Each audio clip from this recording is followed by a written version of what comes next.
Are we starting this? Hello. Yeah. Hello. Hey, before we start, if you haven't noticed, we have an exclusive sponsor of the Eric McKenna Project. It is our friends at the Cozza Law Group. I'm delighted. Rocco's friendship and also her participation in the podcast. It was a natural fit. It was presented to us, and we're thrilled because it's going to enable us to do some additional things this year. So we welcome Rocco and crew. Thank you. Happy New Year. Happy salute. Happy New Year. We can still say that, right? Mm-hmm. Yeah, what is it, middle of January? I heard, what is it, the Chinese New Year isn't until the 22nd. So someone told me, said at work, I guess this guy was like, okay, so we can say Happy New Year until the 22nd. I thought it was just like an arbitrary number that he threw out. And then like later that day, someone said the Chinese New Year was the 22nd. I was like, that's what he meant. Wow. Well, when does the Christmas tree officially have to come down? Not yet. December 26th. Mine's still up. No. Is yours still up, James? Ours is usually up till March, but shit. Do you know the really? Yeah, I mean we have 4 kids. We can't get anything done. Oh, okay. But you know the backstory. I thought it was intentional. No, you know the backstory on the 12 Days of Christmas, though, right? Where that comes from? No. Mm-mm. Oh, the story's fascinating. So, in the early church in Europe, you had Western Europe celebrating Jesus' birth when we do now on December 25th. Mm-hmm. But the Eastern churches were all going for the eve of the Epiphany when the wise men came to see baby Jesus, which is January 6th. So the eve of the Epiphany is the 5th. So you had half of Europe doing one thing, half of Europe doing another thing. Finally, most people are like, you know what, heck with it. I'm just going to celebrate all the days in between. Sure. So 12 days of Christmas, the first day of Christmas, most people think it's the 12 days leading up to Christmas. It's actually Christmas Day. And then you count from there up to January 5th. And then that's the Orthodox Christmas. Okay, yeah. I think the official answer, you got to leave it up at least till January 6th, at least. Yeah, I'm shooting for like maybe the end of this month, I think. Like every time I look, normally I'm like ready to like start taking a few things down yet, but I'm gonna pat myself on the back. I did such a good job decorating this year, I'm not gonna lie. And then like I look around and I'm like, it all looks so good though. Like it just, I don't know. I'm not ready. She's just gonna keep it up all year. I'm not ready yet. I'm not ready. So, last story about that. When I was a kid, my parents had friends in Moon Township, actually, in the ritzy part of, we were from Coriopolis. This is Moon Township, the ritzy area. We go up there, we go in their house. It's like August or something. Something looks weird. Couldn't figure it out. And in the corner of their living room was this thing that had a white sheet over top of it, like they were hiding something. And everything else was normal. Finally, I asked my dad, I go, Dad, what's that thing over there? Oh, that's their Christmas tree. They just threw a bed sheet over it during the year. And just, I'm like... And I've never forgotten that. Oh, that's great. When I drive past that house once in a while, I'm like, hey, that's the house that had the bedsheet over the Christmas tree and all. Like ornaments and all, they just don't want to deal with it. Just the whole thing. They just threw a bedsheet over it, and then now that's the epitome of laziness. That's a great idea. It's not, I have to say, it's not like, it does not without its charm. That's the official rock and roll Christmas tree. Well, my cats are so attached to it this year, where like... They didn't tear it down? No, thank God. We had one night, like literally like right before Christmas Eve. It was like the eve of Christmas Eve. And we were like, oh, like let's sleep on the couch tonight and we'll like, look at the tree and stuff. And for whatever reason, that was the night the cats decided they wanted to be in the tree. Like they were like doing running dive bombs from the other room, like into the tree. And we were like, it's been up for a month. Like, what the fuck is going on? Cats are assholes. They can be. They certainly can be. But they're just really liking it. And I'm like, well, I don't want to disappoint them. It's their first Christmas. And with that, we talk about the Bermuda Triangle. Yeah. Right. That's the best segue I can make. Nice. So for those of us who were here last time, we had talked about Legends of Atlantis. So you'll see this one leads off with part 3. Bermuda is inexorably tied with Legends of Atlantis. And the fun thing tonight, Bermuda Triangle, mysterious disappearances. We're going to talk about some other mysterious disappearances as well. So what's actually going on in the Bermuda Triangle? So just to kind of dovetail it with Atlantis from last time, some believe the reason there are so many anomalies here is there are remnants of an underwater civilization that is somewhere within this triangle boundary. But where is the triangle actually defined as? In reading a lot of the literature on it, it's not always as clear-cut as people think. So officially, it goes from Bermuda down to the Dominican Republic, Puerto Rico, and then over to Miami. But depending on what you read, it shows it a little bit differently. So on the left, this is one of my favorite books on the Bermuda Triangle. And you can see here, it has more of like a lozenge type shape. This is from Charles Berlitz's Bermuda Triangle. But then we have other possibilities with it as well. Oh, I did want to point out too, just so people understand, not every single thing that goes into this triangle area disappears. Thousands of airplanes and ships are traversing this every year. And I just read the other day, I found this interesting. Somebody had asked on, have you guys ever seen the Quora site, Quora? Yes. Yeah, yes. It's pretty fascinating. They put good stuff on there. So people basically ask questions, then a lot of people contribute, said, have there been any recent disappearances? And it doesn't seem like there have been over the past couple years. So some people are starting to say, is the amount of technology that airplanes and ships have on them now preventing them from actually disappearing, avoiding whatever anomalies are out there? So just to show both sides of the story, this is a major shipping area. Lots of stuff goes through here. But we have some even bigger versions of the Bermuda Triangle. This comes from an amazing book called Limbo of the Lost. It's from John Wallace Spencer. So you can see where the triangle is normally defined as, but when he was tracking disappearances, he actually takes it the whole way across the North Atlantic Ocean, including the Azores, which are going to come up a couple times. Some people believe the Azores are actually the mountain range left over from where Atlantis sank. But we know practically in World War II, the Nazis actually had a U-boat base here. So some people think that was actually causing some of the disappearances. So there's a lot of different ways we can go. And the one other thing I want to point out, if you're into the Bermuda Triangle, it's not just the Bermuda Triangle. There are literally triangles all around the globe. And this is a pretty famous one in Japan that's called the Dragon's Triangle. And once again, we have the same anomalies there that we see in the Bermuda Triangle. There's UFO sightings, there's legends, there's lots of disappearances. One time I looked at a map and they had actually plotted triangular areas all around the equator of the Earth. So one of the theories out there, and we'll get into each of them, but one of the theories is if another civilization truly was here on the Earth and wanted a place to be able to actually monitor the planet, monitor civilization without being detected, what a better place to put things than right around the equator under a couple thousand feet of water. Okay. So there are many, many different triangles out there. So before I get into some of the anomalies, does anybody have like any initial thoughts on the Bermuda Triangle? Anybody have any past interest in it? Well, let me ask you this. Every day, I would imagine there are commercial flights and commercial vessels that regularly go through there, right? Or do these companies and countries, and do they avoid it as well? That's a really good question. The areas that I've seen actually get avoided are the North and South Pole, which is interesting, and that might be like a future topic. Right. So nothing flies directly over the North Pole. As far as I know, nothing non-military flies directly over the South Pole.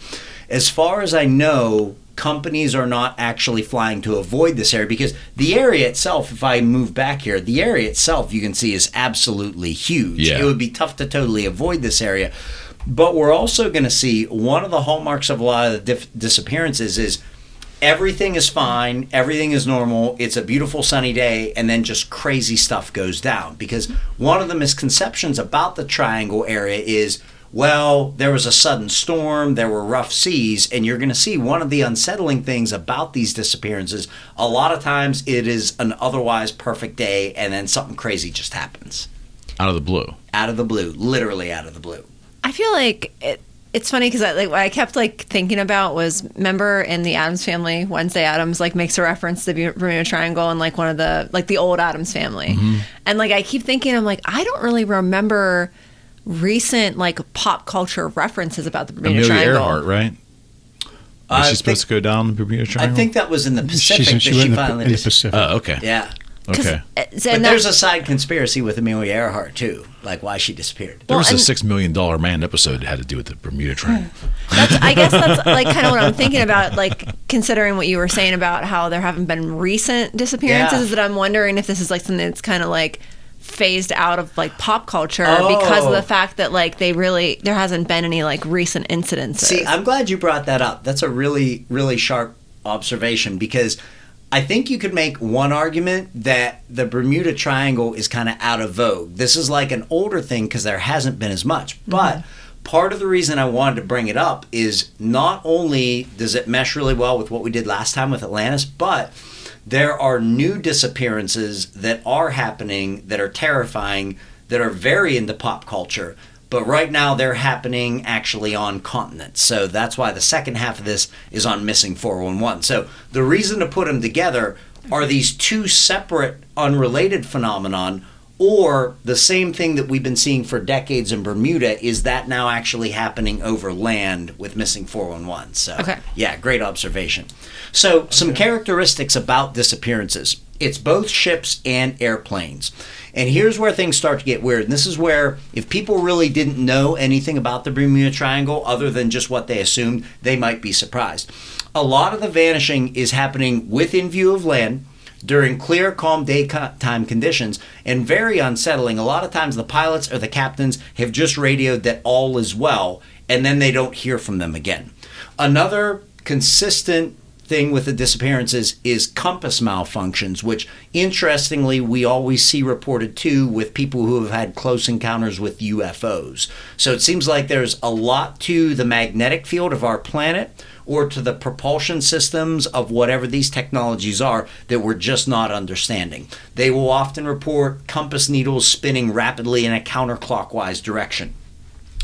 Another consistent thing with disappearances is the ones who are lost forever. The pilots and captains claim the ocean, this is a phrase you see a lot, just doesn't look right. They'll say it's discolored, it's obscured in a strange fog. The landmarks that they are used to seeing are either missing, or this is pretty wild, the islands themselves are present, but they no longer have civilizations or the airstrips on them that they're looking for. And that to me is profound and fascinating, because that to me indicates it might be some type of time slip. Like for somebody, I'm sure you guys have heard ghost stories of somebody walking along, seeing somebody in like colonial garb. They think there must be a costume party, but that person's looking at them strangely too. Then they sort of disappear. So it seems like the shapes of the islands are right, but it doesn't match the proper time period of today. We also have a definite UFO relation. We've got strange lights reported either by the pilots or captains before they disappear, or also by the search and rescue teams. So from reading these books, even as early as the 50s and 60s, people would be blown away how quick the response is with Coast Guard and search and rescue teams. You have literally hundreds of planes or ships combing thousands of square miles of ocean, sometimes within a couple hours of the plane disappearing. So it's not just incompetence that it got completely neglected, nobody knew where it was. They knew where it was, they went out to find it, and they could just never actually find it. So just some characteristics, because maybe if you're listening and you don't know anything about the Bermuda Triangle, skeptically you go into it and think, well, maybe they just wrecked and it just sank so quickly that the SAR teams couldn't find it. So just remember that abbreviation SAR, because we're going to use that with Missing 411, it's search and rescue. So common characteristics here: no oil slicks are ever found. And that's significant because, you know, basic chemistry, oil is lighter than water. So even if you have a plane or a ship go down, even if it's below the surface, it's going to leave that telltale oil slick. That never happens. There's only one case today I'm going to show you where the wreckage was actually found. Most of the times it just vanishes without a trace. Flotation devices are rarely found. There's maybe been one famous case where months later a life jacket washed up with the name of the ship on it, but usually those things aren't even actually found. Now, transponders are pretty fascinating. I did a little backstory on them. I'm sure everybody is tragically familiar with transponders ever since September 11th, but they actually developed them way back in World War II. And the reason why is pretty interesting. It's a neat bit of history. When British bomber squadrons would get done with their bombing raids, sometimes German planes would actually sneak up into the formation with them and fly back to England and then break from the formation and launch surprise attacks. So the British actually developed transponders to basically show them which airplanes were actually theirs on the way back. But we all know today transponders are on airplanes and ships and it tracks them. So consistently in these cases, the transponders simply don't transmit. It's not like they're turned off, they're just basically gone. And then this is pretty terrifying, and we're going to see a little bit later. This is also a hallmark of missing 411.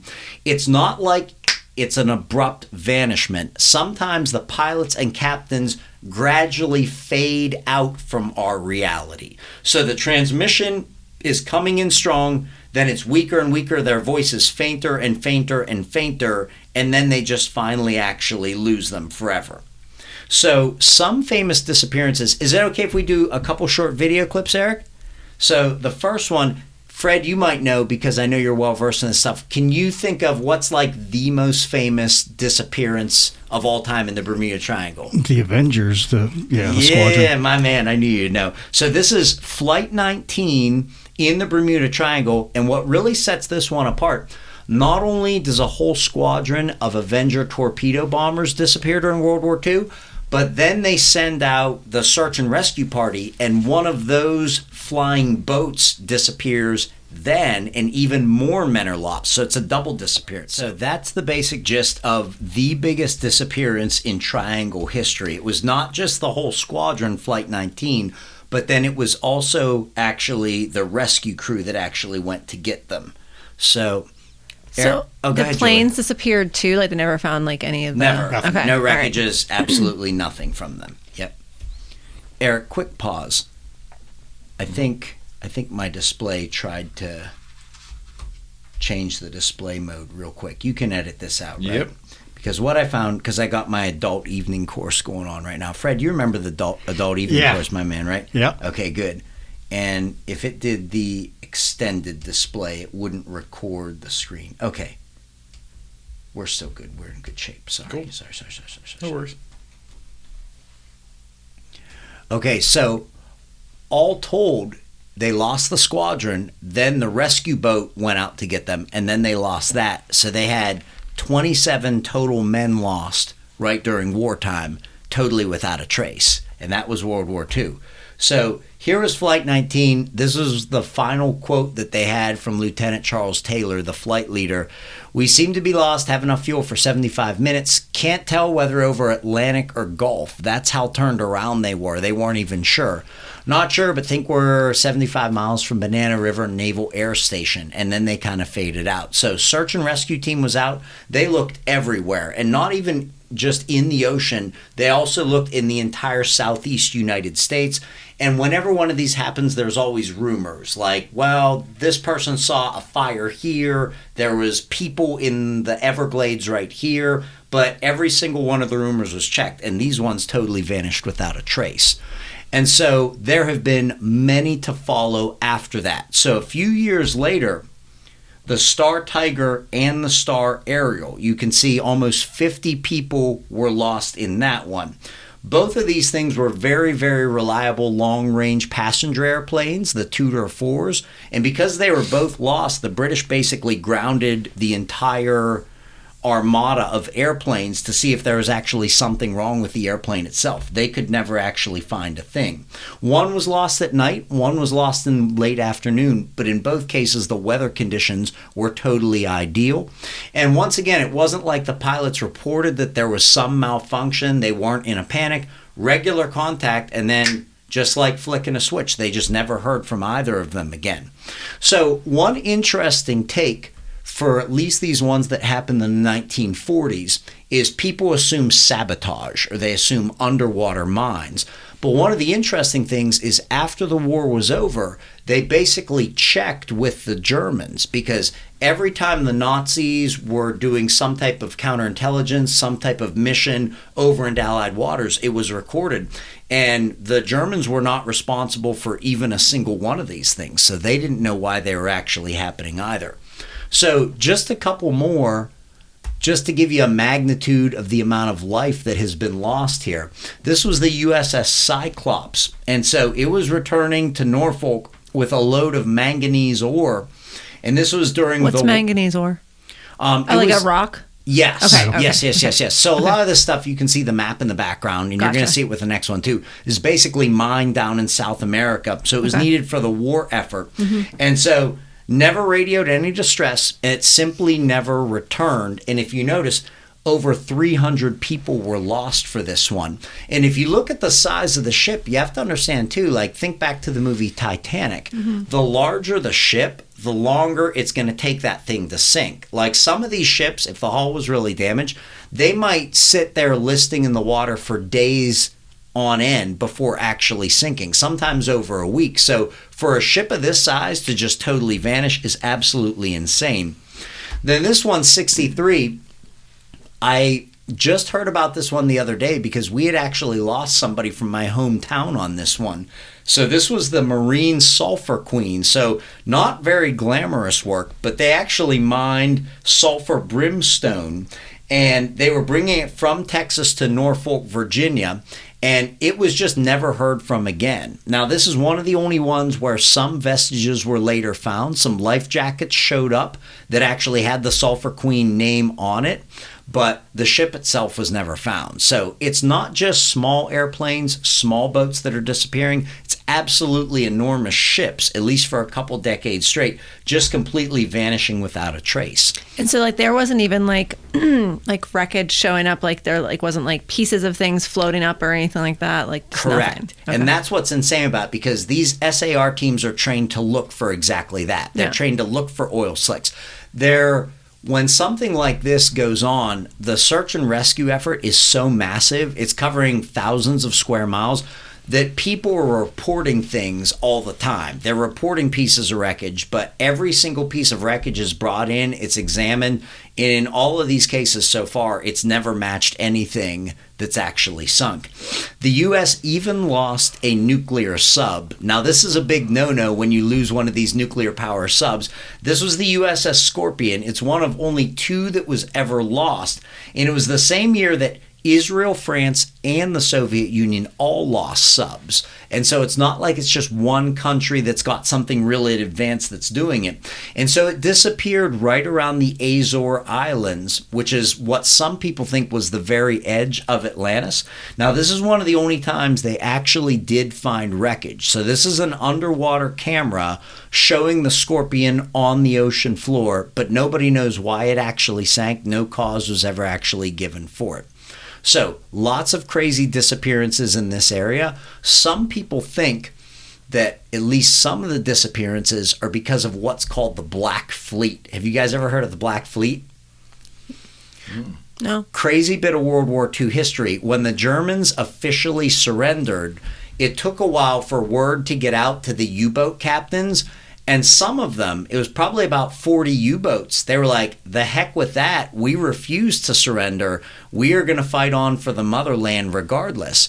And so there were a number of U-boats that were just never, ever actually found. And one of the sneaky things that the Nazis would do as counterintelligence is different U-boats that had sank, they would paint those numbers on other U-boats. They would switch numbers, so the Allies never knew which ones were out there. And then I think in a previous podcast, we talked about different U-boats intercepted that were bound for Antarctica and the secret Nazi base there. So one of the non-extraterrestrial or paranormal possibilities is just that the U-boats continued to be out there for upwards of decades after that, and they were still sinking some of these things.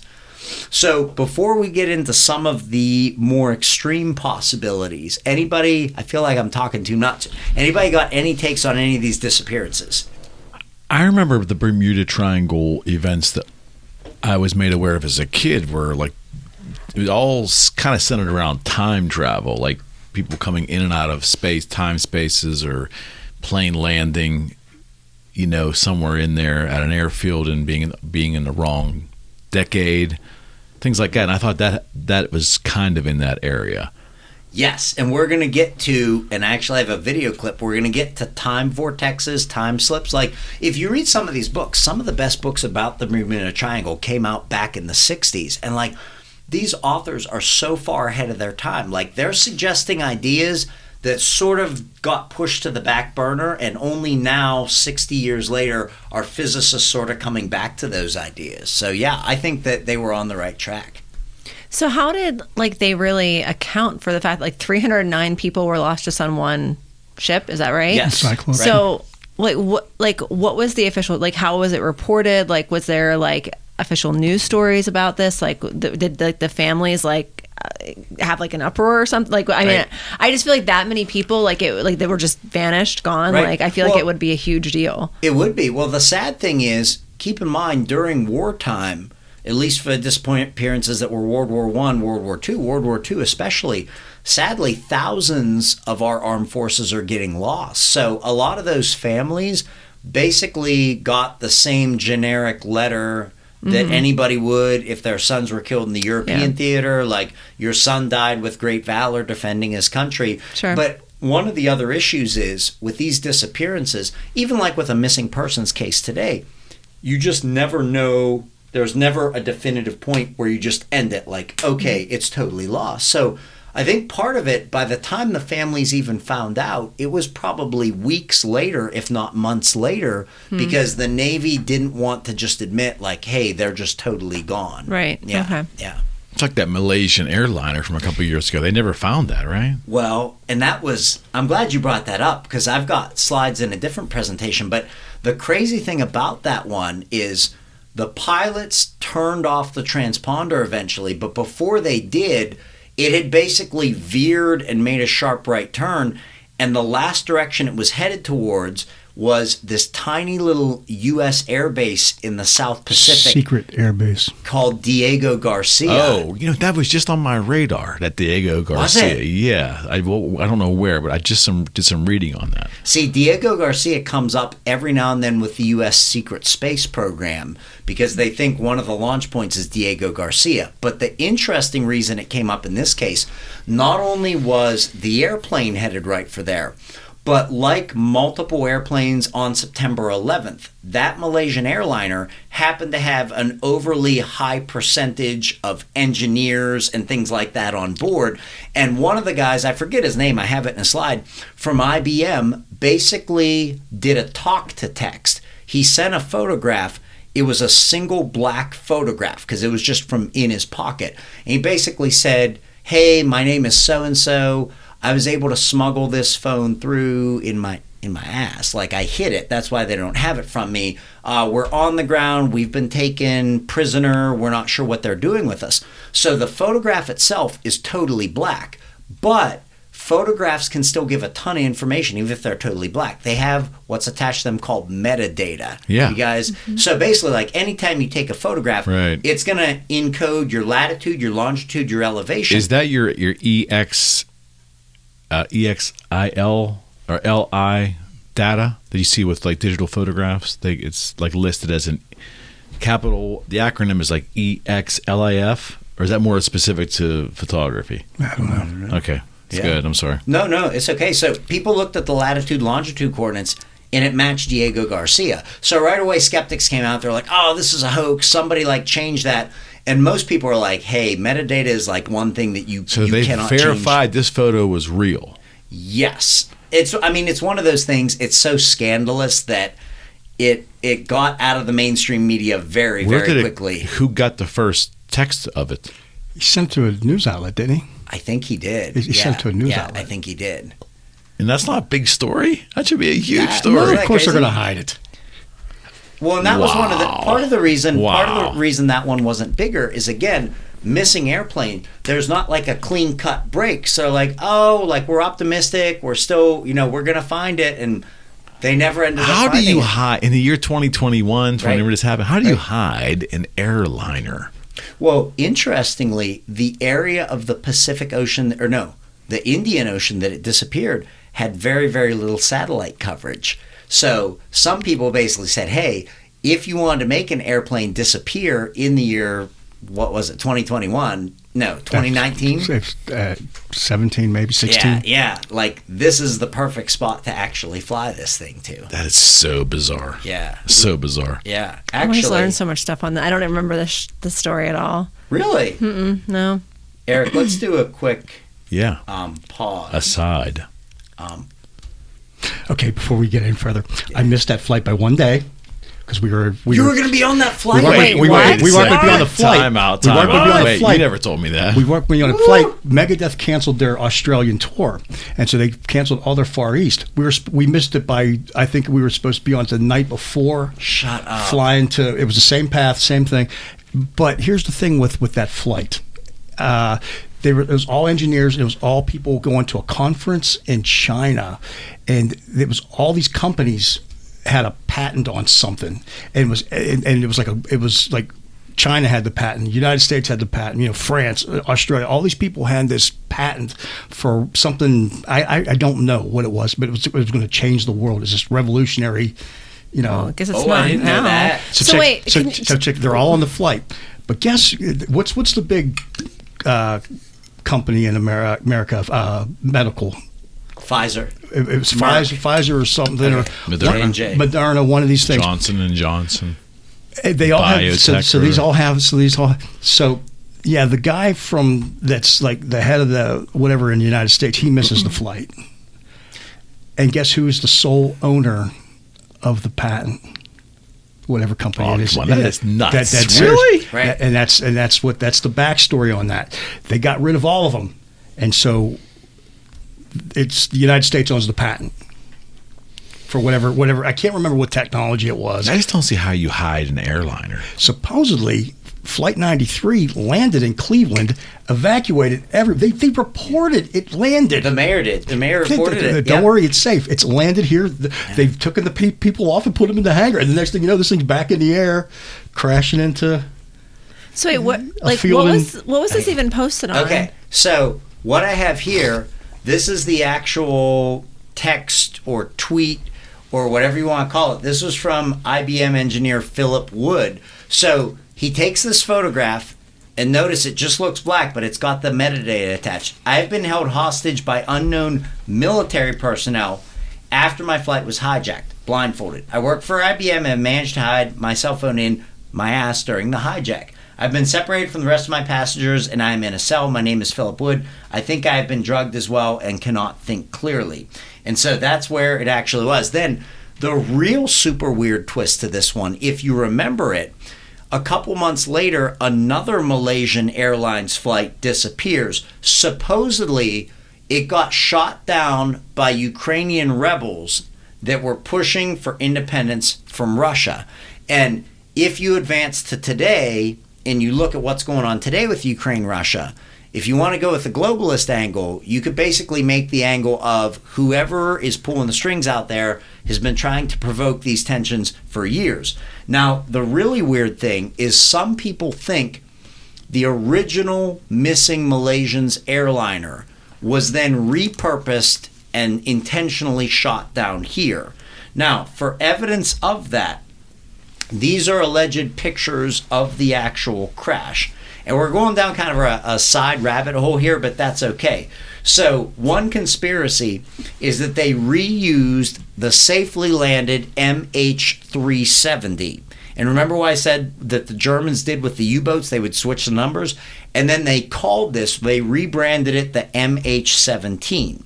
So what's interesting is they were caught photoshopping a couple things. So you can see the original picture right there from Reuters. You can see the Malaysian flag on the side. But then you can see the updated picture has a photoshopped window on it. Yes. Now, the reason that's significant is that for this model of airplane, the updated model, they had actually, I believe, put in like a staircase or something right there in the airplane. It was a big airplane, so they took out the window. The problem was the airplane they said got shot down should have still had a window on it. So it's like they posted the picture, then it was like, oh wait, no. And then they show the updated version. And sadly, the same thing also happened on September 11th, where initial pictures of like the airplane that hit the Pentagon or the pieces ended up getting updated. The images changed just a little bit. So some interesting things and why some people were actually crying foul is that the Malaysian flag doesn't properly align with the window. The Ukrainian rebel leader, he said that they actually had the remains, and he said, this was a conspiracy, this was a setup, but he said, we have no idea who to actually give the remains to because we don't know who we can actually trust that'll tell the real story. And he claimed what was actually on board, not to get overly graphic. He said it wasn't people that had just died, it was rotten corpses that had drained of blood. And so the videos, some people think, were created before it was shot down. According to the flight radar screen, the actual flight MH17 got canceled.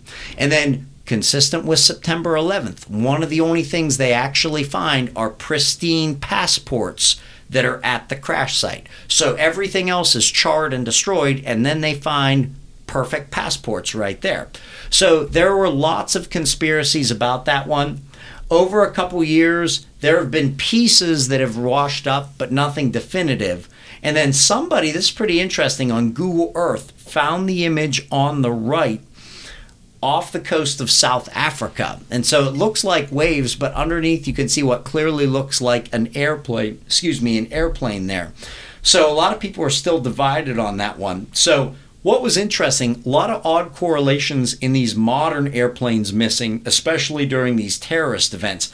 High percentages of the passengers on board are highly trained engineers and scientists, as Fred alluded to. The same thing happened with the flight that allegedly was shot down or crashed outside Shanksville on September 11th. There was only 37 passengers, but a very high percentage of them were engineers and computer scientists. On the Malaysian one, high percentage of computer scientists. And so one of the podcasts that my friends and I had done years ago, I took the lead on it and I called it Moving People Off Planet. So if we do believe the secret space program is out there, a number of whistleblowers have said not only is it out there, it's so advanced, we already have human colonies on the moon, we have them on Mars, we're already visiting other star systems. That's going to take an enormous degree of manpower, scientific power. And so it is interesting to me when a lot of these people go missing or are deemed that they have been killed, part of me wonders to myself, are they really dead, or is this basically their cover story? They've been taken to one of these other places. It would really make a lot of sense to me. So that's just kind of a quick rabbit hole, but that's the basic crash course on the Malaysian Airlines. What the heck's up one. with Chuck E. Cheese there, buddy? Well, that one was that was actually, since I'm jumping around, the mouse hole. That was a presentation I had done for our astronomy club, and one of the conspiracies was the Chuck E. Cheese conspiracy, and that's a pretty tame conspiracy. It was actually the moon's made of cheese. It was actually, I mean, you want to talk? There are sweeter conspiracies out there. The conspiracy there was, I forget whether it was Jake Paul, Logan Paul, one of like the big like social media guys that the teenagers follow. That was the guy that was on the fighter, right? Yeah, okay, yeah. He basically, his allegation was Chuck E. Cheese is reusing pizza slices that people didn't eat, because when Chuck E. Cheese brings out new pizzas, the crust doesn't match around the outside. So the crust will be like this circumference, then it'll change, then it'll go back out, and it caused a huge scandal. So, I mean, we're really diverging a lot here, but that's the reason that the Chuck E. Cheese is a little less important, but okay. Right. But, I mean, I'm in food and nutrition like currently, so it's an important issue, I suppose. But I mean, we can move on to bigger and better things. Right. But just say, I mean, there are sweeter conspiracies out there. So, like, Eric, if the Cozza Law Group ever comes to you on side, like, hey, these conspiracies, this is too much, man. We've got tamer stuff that we can definitely do. This is great. Yeah. Oh my God. So I have got a number of possible causes for these disappearances, and I am going to give you the full gamut. So everybody listening and watching after this, like, you cannot tell me that we have not totally covered the Bermuda Triangle. This is everything. So possibility number one for these disappearances are time vortexes. And that might sound like science fiction to you, but we have one definitive proven case of a man actually flying through a time vortex in the Bermuda Triangle and living to tell about it. So this is Bruce Gernon. Oh yeah, trust me. This one is actually, I mean, it's rare to say in the paranormal field something is proven. This one is actually proven, but nobody knows how it went down. So 1970, he is flying a smaller airplane, a Beechcraft Bonanza A36. The top speed of it is 206 miles per hour. And wait, who is this guy? Like, he is a private pilot. Okay. He has a lot of experience. I'm about to show you a video clip that's going to reenact the whole thing. Okay. So Bruce Gernon is a private pilot. He's flying 2 passengers right through the Bermuda Triangle. They were making 2 different stops, and they were eventually, I believe, landing in Florida. It's a totally calm, sunny day. All of a sudden, Gernon reports out in front of him a wall of clouds appears.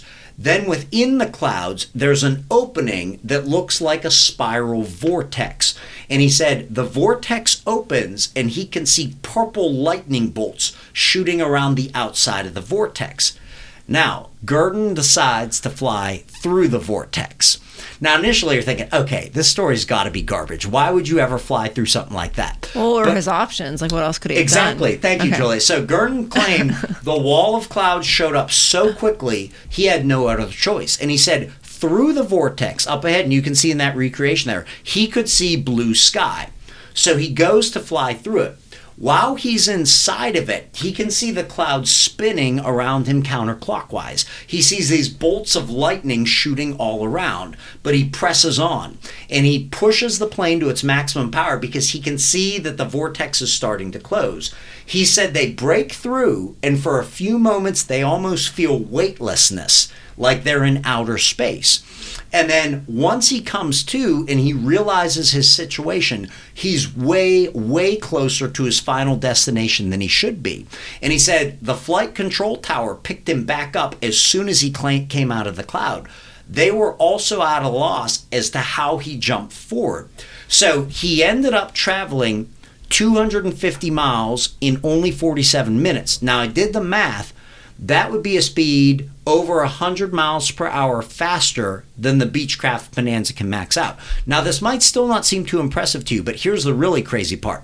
That average is brought down by the total length of the trip. If you count just the time he's inside the vortex, they calculated he was traveling at a speed of about 3,000 miles per hour, which would have been, let me think about this, over Mach 4, which we didn't even have any airplanes at the time that could actually do that. So I apologize for saying 3,000 miles per hour later, but the estimates are anywhere from 1 to 2,000 miles per hour while he's actually in that tunnel there. So this was a very credible case. And what's frustrating about science is anytime there's one of these pure anomalies out there that they can't explain, mainstream scientific community, the media just completely ignores this one.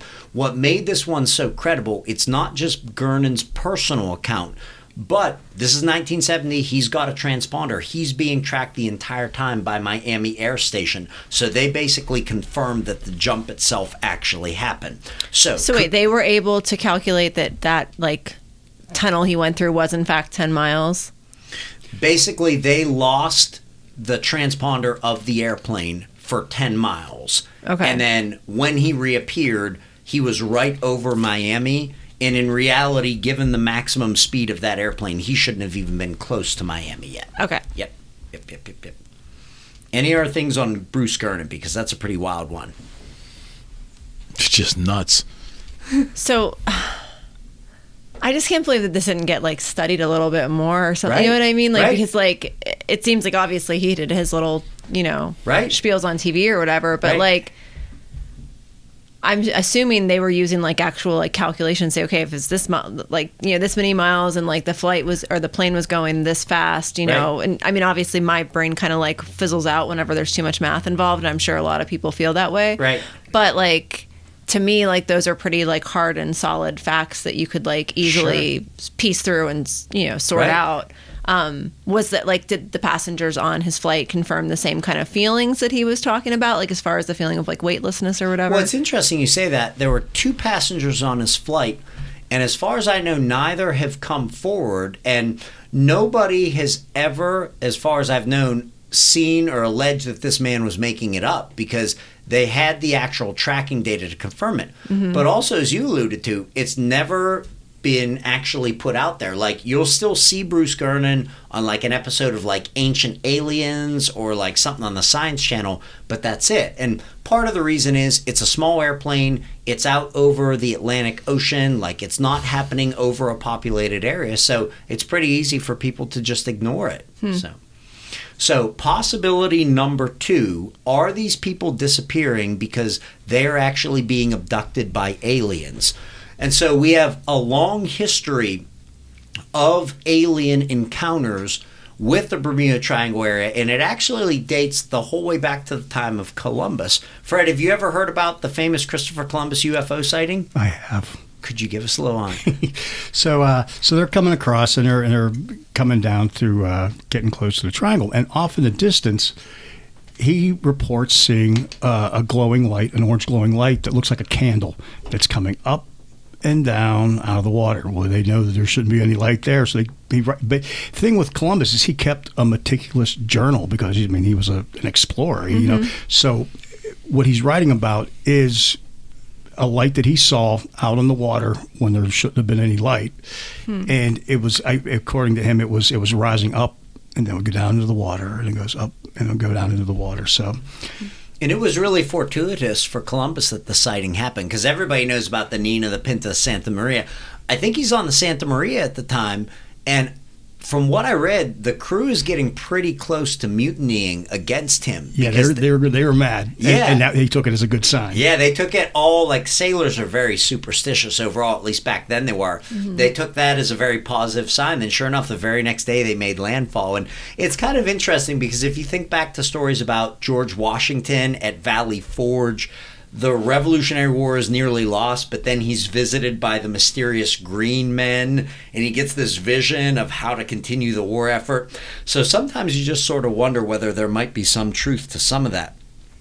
So what we'll get into in the second half of this is the missing 411 phenomenon. So I'm going to come back to this map, but this was assembled by former police detective David Polites, showing what he believes is a pattern, clusters of disappearances that are happening around the continental United States, centered on various national parks. So if we have this phenomenon happening on land, could we have also had it happening for decades just over water? There's a lot of parallels between the two, which we'll get into. Is there a chance it's just magnetic anomalies? So, interesting thing about the Bermuda Triangle and the Dragon's Triangle, they are the only two locations in the world known so far where compasses point to true north, geographic north, rather than magnetic north. And it's not a subtle difference anymore. There's a 20-degree difference between the physical top of the Earth versus the north magnetic pole. And so some of the lost crews report wildly spinning compasses before contact is actually lost. So what are these anomalies from? Is it from the interference from extraterrestrials? Is there something that's left under the water there, whether it be Atlantis, whether it be something else? Or does our planet itself have natural magnetic anomalies? But because the floor of the sea, some have claimed, is even less explored than the surface of the moon, we simply don't know about them. Now, I will say that as early as World War II, different countries were starting to manipulate Earth's magnetic field to their advantage. So you hate to say that anything the Nazis did was brilliant, but in terms of actual creativity and inventiveness, the Magnetofunk and Himmelkompass, I love these German words, were totally brilliant.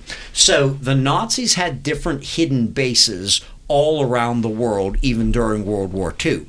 And part of what they would do is they would only identify the base by a number. So that way, if there was a double agent, if some transmission got leaked to the Allies, the name itself would not give away any of the geographic information. So everybody talks about the legendary base that the Nazis had under Antarctica. But this is a different base at the other end of the world. This is Point 103. Now, here's what the Germans actually did. And this one isn't urban legend. This one definitely happened. They created magnetofunk at Point 103. This was an artificial magnetic field that would gradually, this is brilliant, deflect the compass needles of Allied airplanes away from Point 103. And the pilots would never realize it, because let's say the pilots are just navigating to north. They are just going to follow where the north or the needle points to north on their compass, not realizing it's gradually deviating them around Point 103 and then back in the same trajectory after they got past it. Wait, where was this? Like, where did they create this magnetic field? It is in Point 103, I believe, was in northern Canada. It was up by the Arctic. Okay, thanks, Freddie, for the confirmation.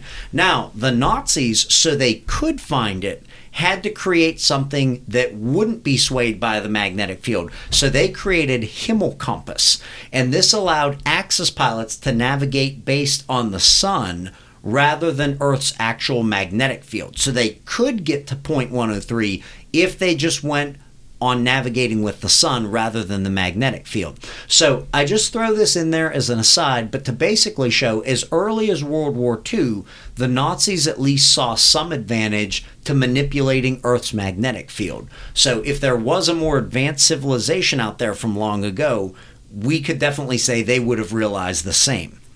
So some other wild cards. Could this have actually been Atlantis? So there have been a lot of claims over the years, but frustratingly, like a lot of urban legends, nothing ever comes of it.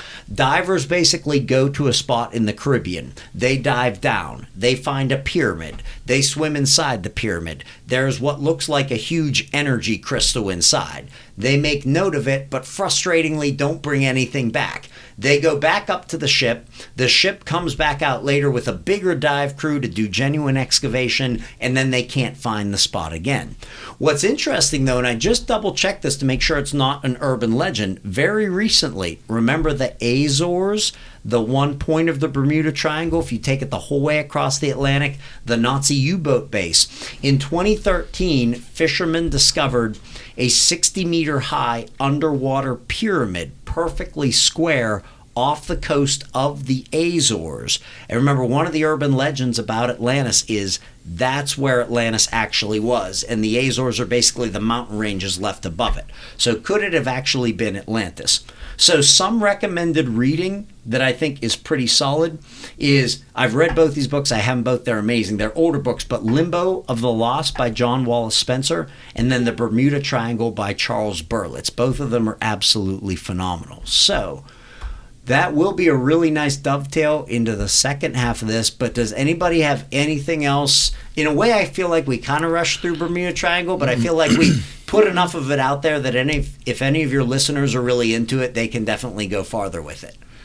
I'm just curious, is it strictly like folklore in terms of how corporations deal with it? You know, if you're saying that we're in there with commercial vessels, both air and sea, on a regular basis, then they're not taking it too seriously. But if they try to avoid it at all costs, then those companies would be lending credence to the folklore, right? I have read, and this, I think Julia mentioned something about this earlier. There were a few companies I've read over the years that have intentionally tried to avoid that area, but they never actually made it public that they were trying to avoid it.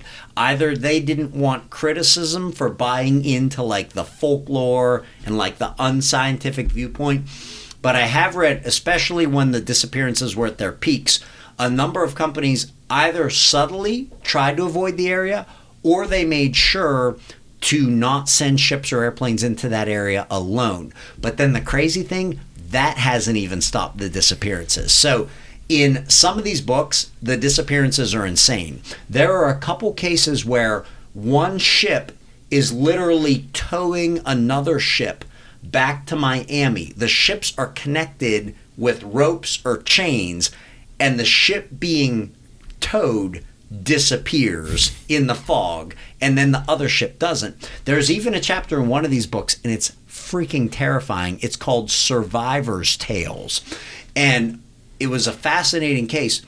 On one of the ships, the captain had finally gone to sleep below deck, and he suddenly hears a commotion, and he's awoken, and for some unexplained reason, the entire huge ship has been pulled down underneath the water, and he was just able to get his tiny porthole window open.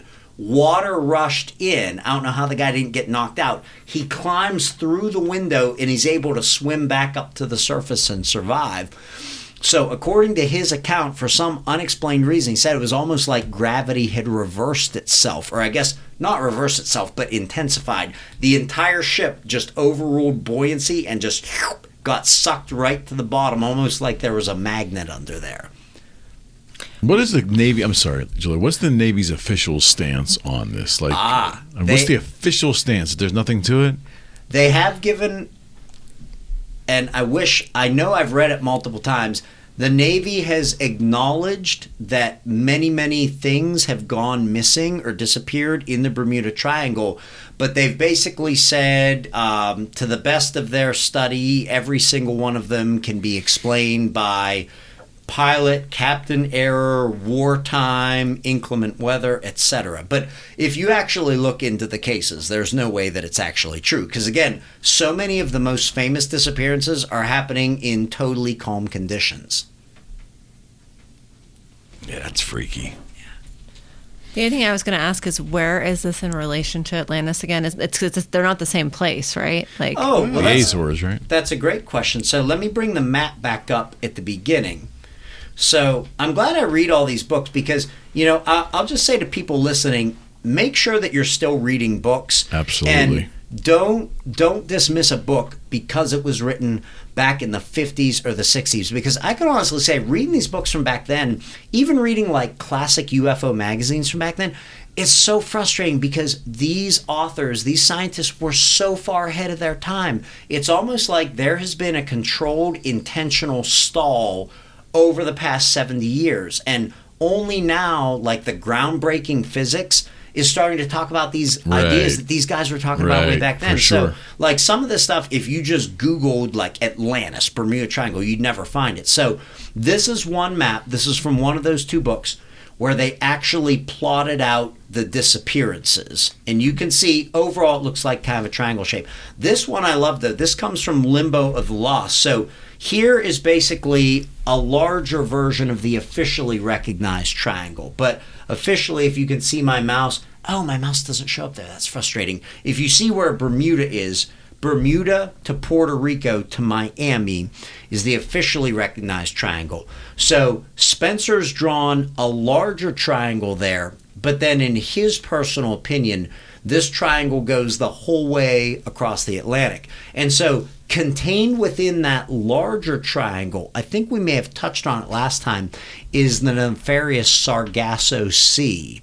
And the Sargasso Sea is essentially a dead area right in the middle of the North Atlantic. So there's trade winds and currents above it and below it, but in between it's this dead zone. And so you have a lot of sargassum. It's this big, thick seaweed that comes up to the surface. And so that's been legend too, because for years in the Middle Ages, sailors got confused. They saw the sargassum and they thought they were actually getting close to land, but they were nowhere close to it.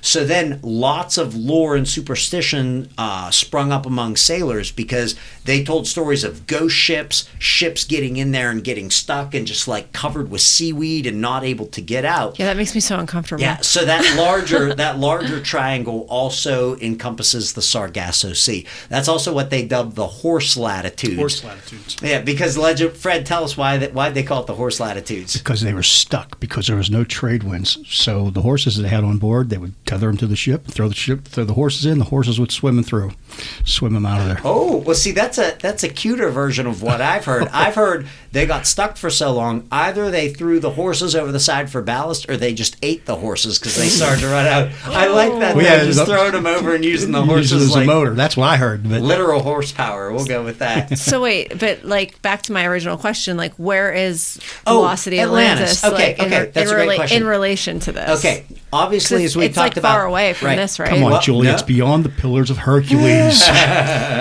I've never been great with geography. Okay, that was always one of my. You know weeks. what? I'm glad you asked that because maybe some people listening don't remember last episode. Or they didn't watch it. Okay, if you see where the Azores are over to the right, that is one potential guess for Atlantis. Okay. So the pillars So of it is in that larger triangle. yes, or Okay. then if you look over to where Miami is, immediately south of Miami is where they found the legendary Bimini Road. So the psychic Edgar Casey predicted that Atlantis would be found there, and then the year that he gave, divers found the Bimini Road basically looks like these huge masoned cut limestone blocks making a pavement on the ground, and so it could be as far to the west as immediately south of So Florida. the lost city of Atlantis was in the Bermuda Triangle. Like There's a chance of it. It's the Good same chance. place. If Atlantis was there, it's all yeah. around here, right? Like Right. it's not on the other side of the globe.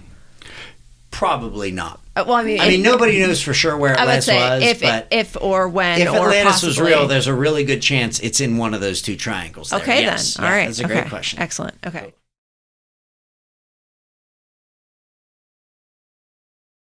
Cool. So I was really excited when we could combo these two things together because not only is Missing 411 totally terrifying, but it's also newer and contemporary. So if you're kind of like, well, you know what, like the Bermuda Triangle, yeah, it's kind of cool, but at this It's point, outdated. yeah, it seems kind of dated. This is very, very current, and This you're isn't also your mother's. It's your mother's conspiracy. So you're basically going to see that a lot of the characteristics of Missing 411 dovetail very, very well with Bermuda Triangle disappearances. The other interesting twist is I've met the gentleman that is at the forefront of this, and Fred also has some good stories to share along the way, so it's going to be really, really good. So the man you see here with the confident look holding the Bigfoot footprint and the big mustache there, that is former police detective David Polides. I thought he was holding a big cake. We found you. Former baker turned conspiracy theorist. Bigfoot the baker. It looks like a big cake. So Polides actually, while he was a police detective or right when he retired, he actually began as a Bigfoot researcher. So the critics that he does have basically latched on to that because Bigfoot is still somewhat taboo today. There is a lot of evidence that there is something out there like a Bigfoot, but people basically tried to attach Polides to that, say, well, this is just a Bigfoot guy. So he starts out as a Bigfoot researcher. And then I read about this in his first book, Missing 411 Western United States. He had basically been doing some research in a national park, and he was staying in a national park at one of the cabins, and then one rainy night gets a knock at his door. I seriously thought that was someone knocking. I was like, he scared me. And so it was a park ranger he had met earlier that day or earlier that trip, and basically said, hey, I couldn't talk to you about this there. He said, I have a lot to share with you, but you can't use my name. This cannot come back to me. And he basically goes on to tell Polides that there are not only way, way more disappearances happening in national parks than the National Park Service lets on, but he said a lot of these things are being covered up. So this is 2012. This isn't that long ago. This is only a decade ago. So this started Polides on a quest to find out if that were actually true. And so Polides' curiosity is piqued because once he starts to actually contact the National Park Service, they get very, very evasive. And their cover stories that they give him are super sketchy. First, they try to tell him that they keep no records at all of missing persons in their parks, which has to be a total lie because number one, the National Park Service is actually huge. Random trivia. It is one of only 2 branches of the federal government that are actually profitable. Can anybody name the other one? Once you hear it, you'll be like, the IRS. There it is, the IRS. There you So go. my sister works for the IRS. She takes a lot of flack being an IRS agent. So like she always hits me with that. Like we're one of only 2 branches that's actually profitable. But you have literally millions and millions of visitors every single year going through there. So to basically say, oh, we don't keep any record of that.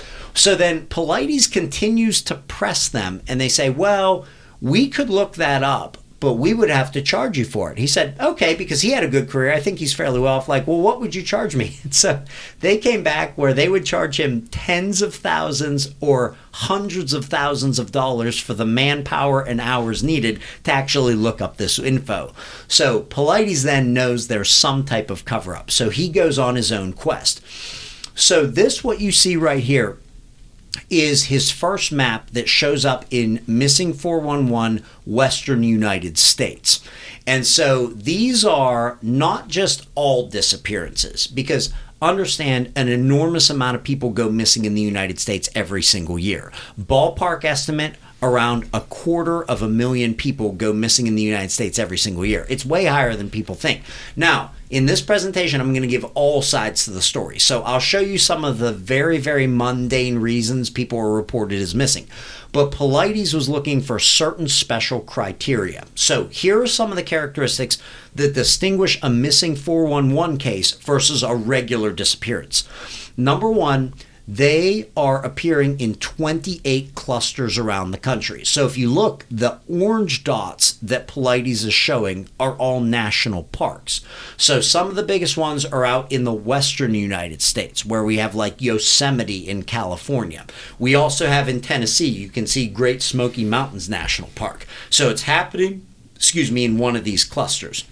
Now, people, and as a parent of 4 young, beautiful children, this terrifies me, particularly children, will often disappear in an instant, just like those airplanes and ships in the Bermuda Triangle, sometimes only feet away from family members. So this isn't like a parent being super duper negligent and losing track of their kid for a couple hours. In some of these cases, which are really, really terrifying, a parent is somewhere, a lot of times a national park. Their child is right in front of them. Their child, and particularly young boys, this phenomena actually is more centered on young boys than young girls. Little boy runs ahead of them on a trail, disappears up over the hump of the hill. Parents get there a second later, boy is just totally gone. Or there have been cases where a parent's kids are following behind them. Parent doesn't hear for a second, it's suddenly very quiet. They look back and the kid's just totally gone and they never find the child again. So stuff like this is upsetting to me because like I've been an avid outdoorsman, hunter my entire life, and especially probably for people here in the city of Pittsburgh. Even though Pittsburgh is a fairly safe city, it's still a city and it has problems of a city. So, you know, when you get out to the country, to the rural area, you tend to think that's pretty safe. After reading up on Missing 411, I no longer feel safe out there. If my daughters and I are ever out in the woods, we're in a state park, a national park, I'm never letting them out of my sight. So number 3, Polites, and I will give him credit, and I'll give a few negatives of Polites a little bit later on, but I'll give him credit. I do think he's a heck of a researcher. He has found random correlations, things that you would not expect. For example, kids frequently disappear in areas where there are berry patches. Now, for the first part of his career, up until a year or 2 ago, Polites did not speculate on what was causing the disappearances, but berry patches shows up. Whether you think that that's Bigfoot attracted to berry patches or something else, berry patches happens a lot. Boulder fields happens a lot. Storms will immediately roll in after a disappearance. So in many of these cases, somebody goes missing, the weather was totally fine that day, and then as soon as they disappear, a huge storm rolls in.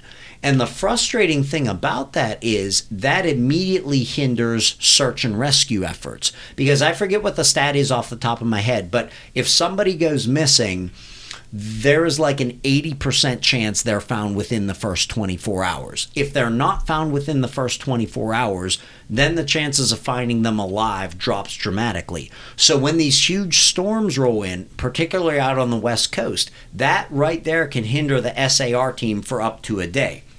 Now, here's where things get really weird. If the body is found, and that's an if, because sometimes they're not, they will often appear in areas searched multiple times, and they'll be found days later. So a search and rescue team has gone through that area many, many times, then all of a sudden the body is there. So before I go on, Fred, over the break, you were telling us that this phenomenon actually affected somebody you know. Would you mind giving that story? Well, they had a relative that disappeared, and a big search was put on, and they finally called off the search or whatever, and then months later, the body's there, close to where it disappeared, but they know that they went over it several times, and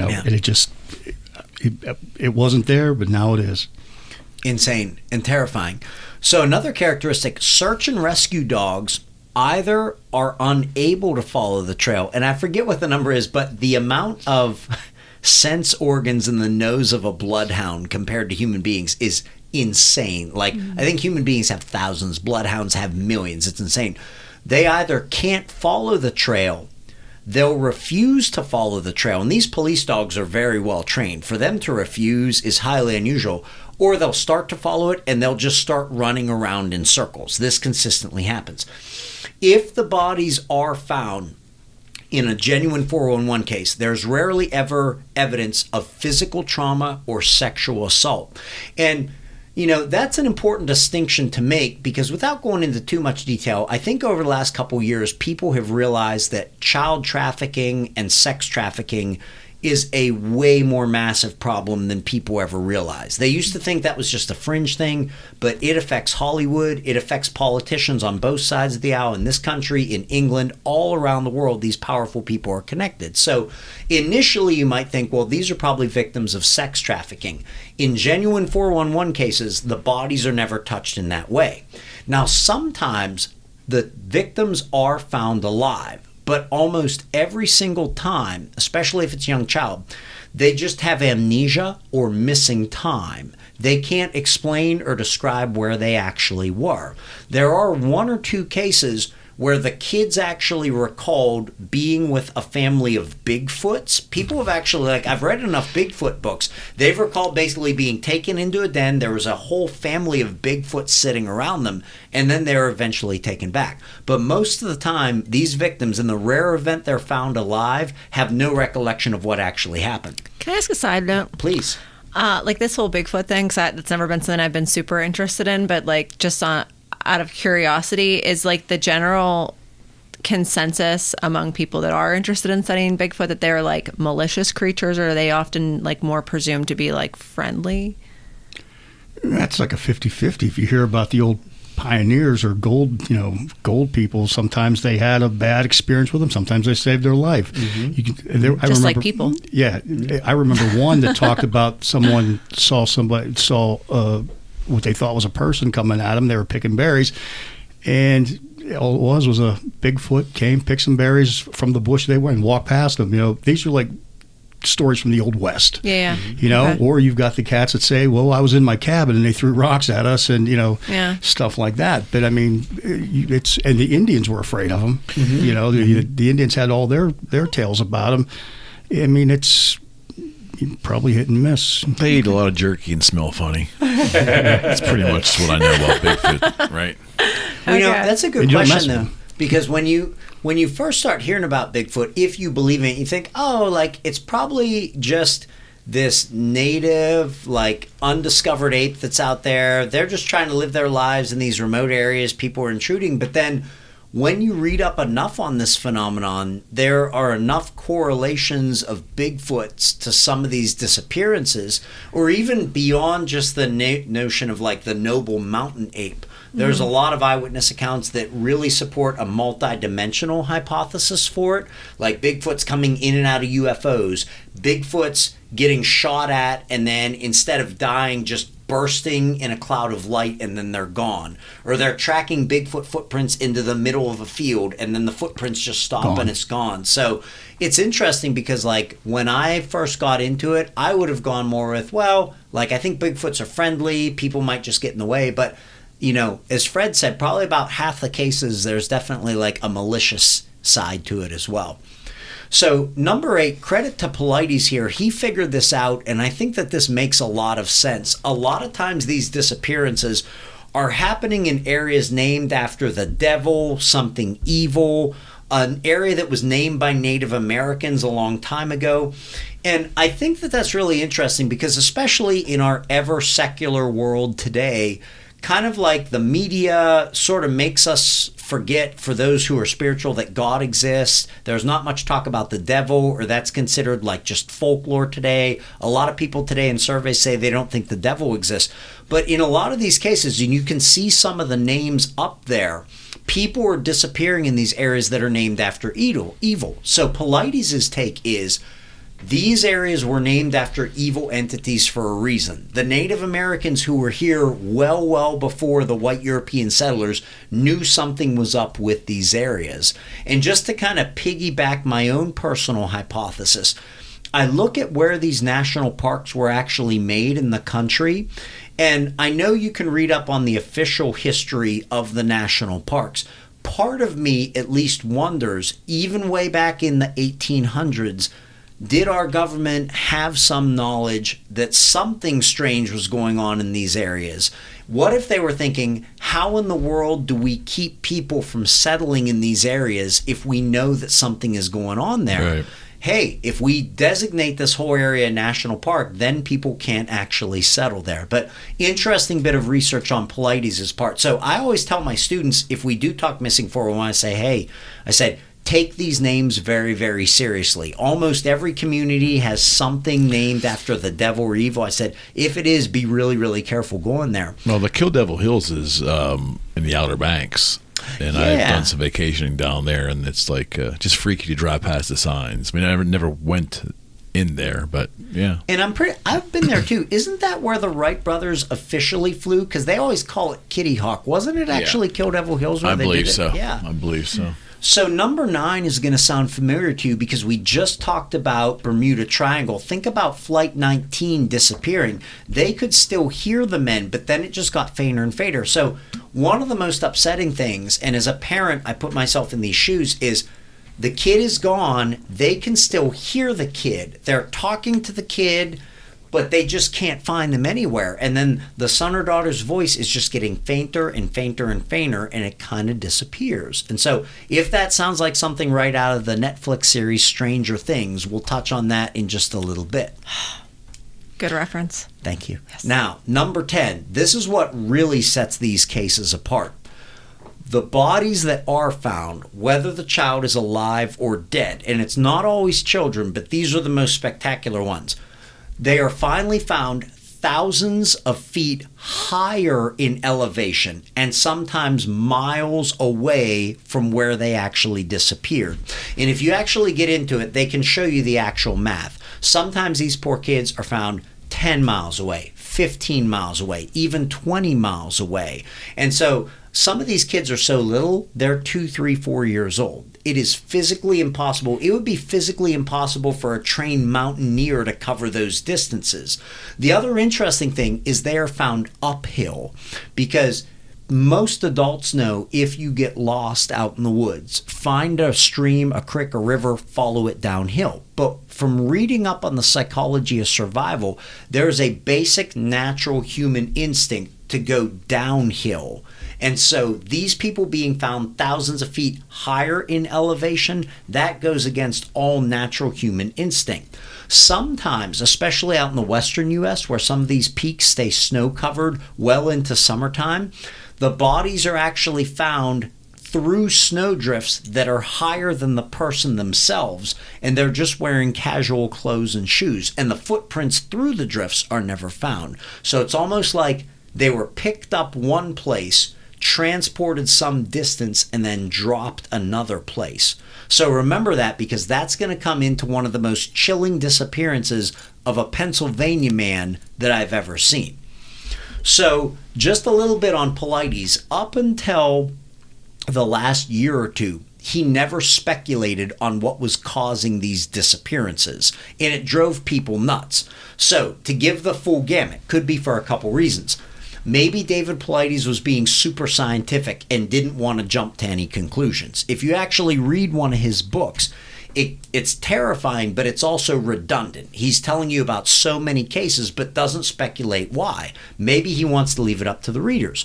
Or what about number two?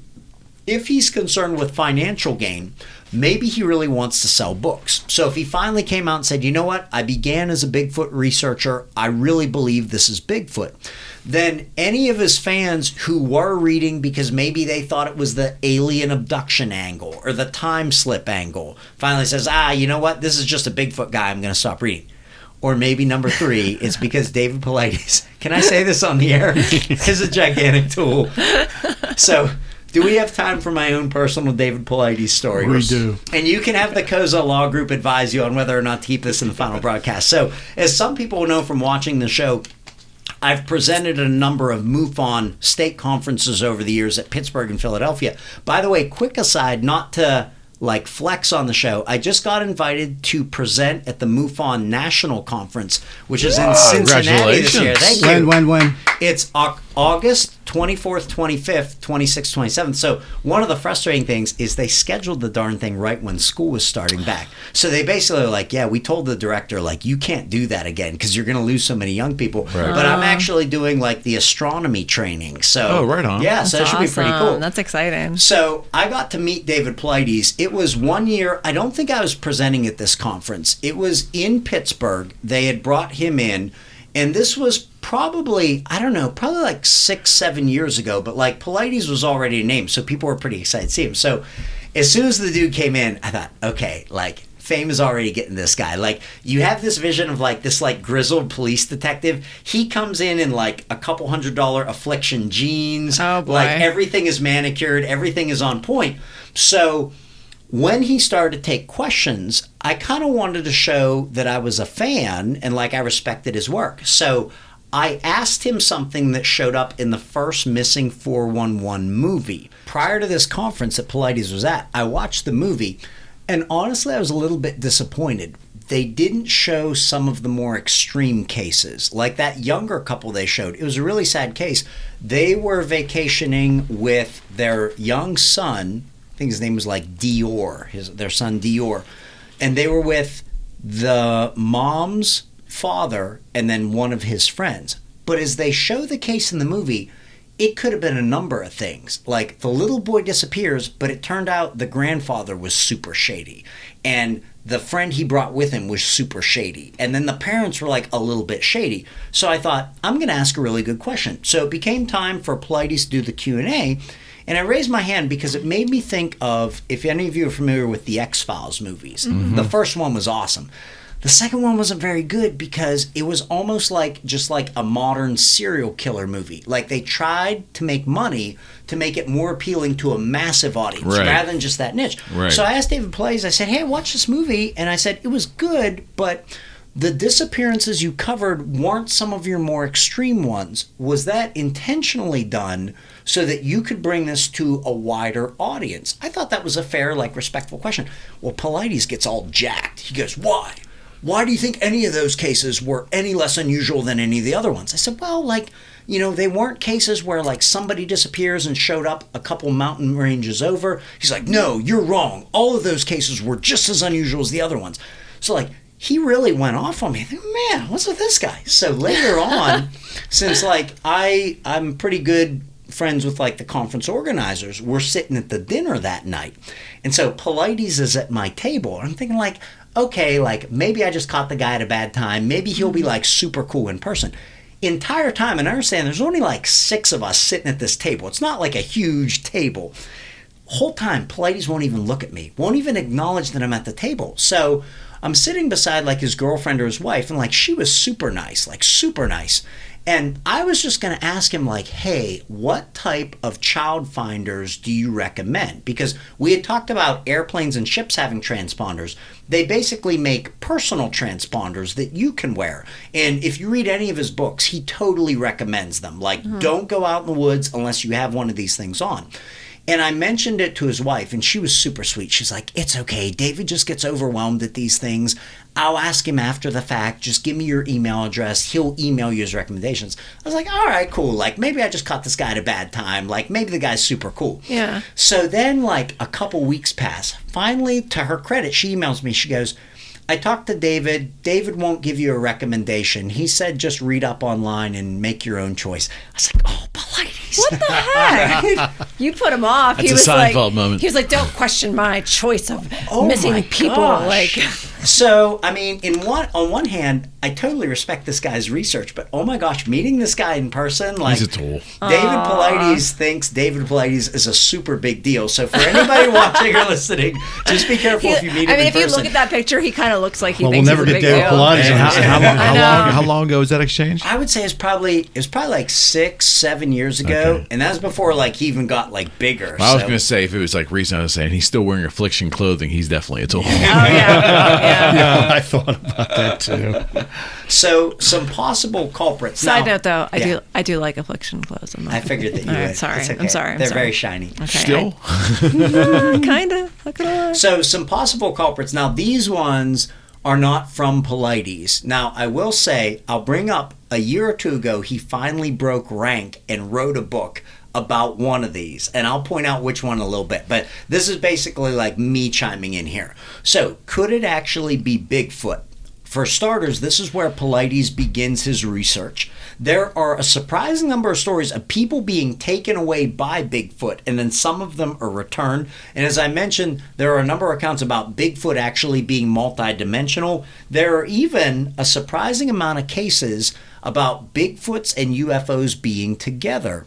So one researcher that I know named Stan Gordon wrote an interesting book. Like Pilates' books, it's a little bit dry, but it was just hardcore research.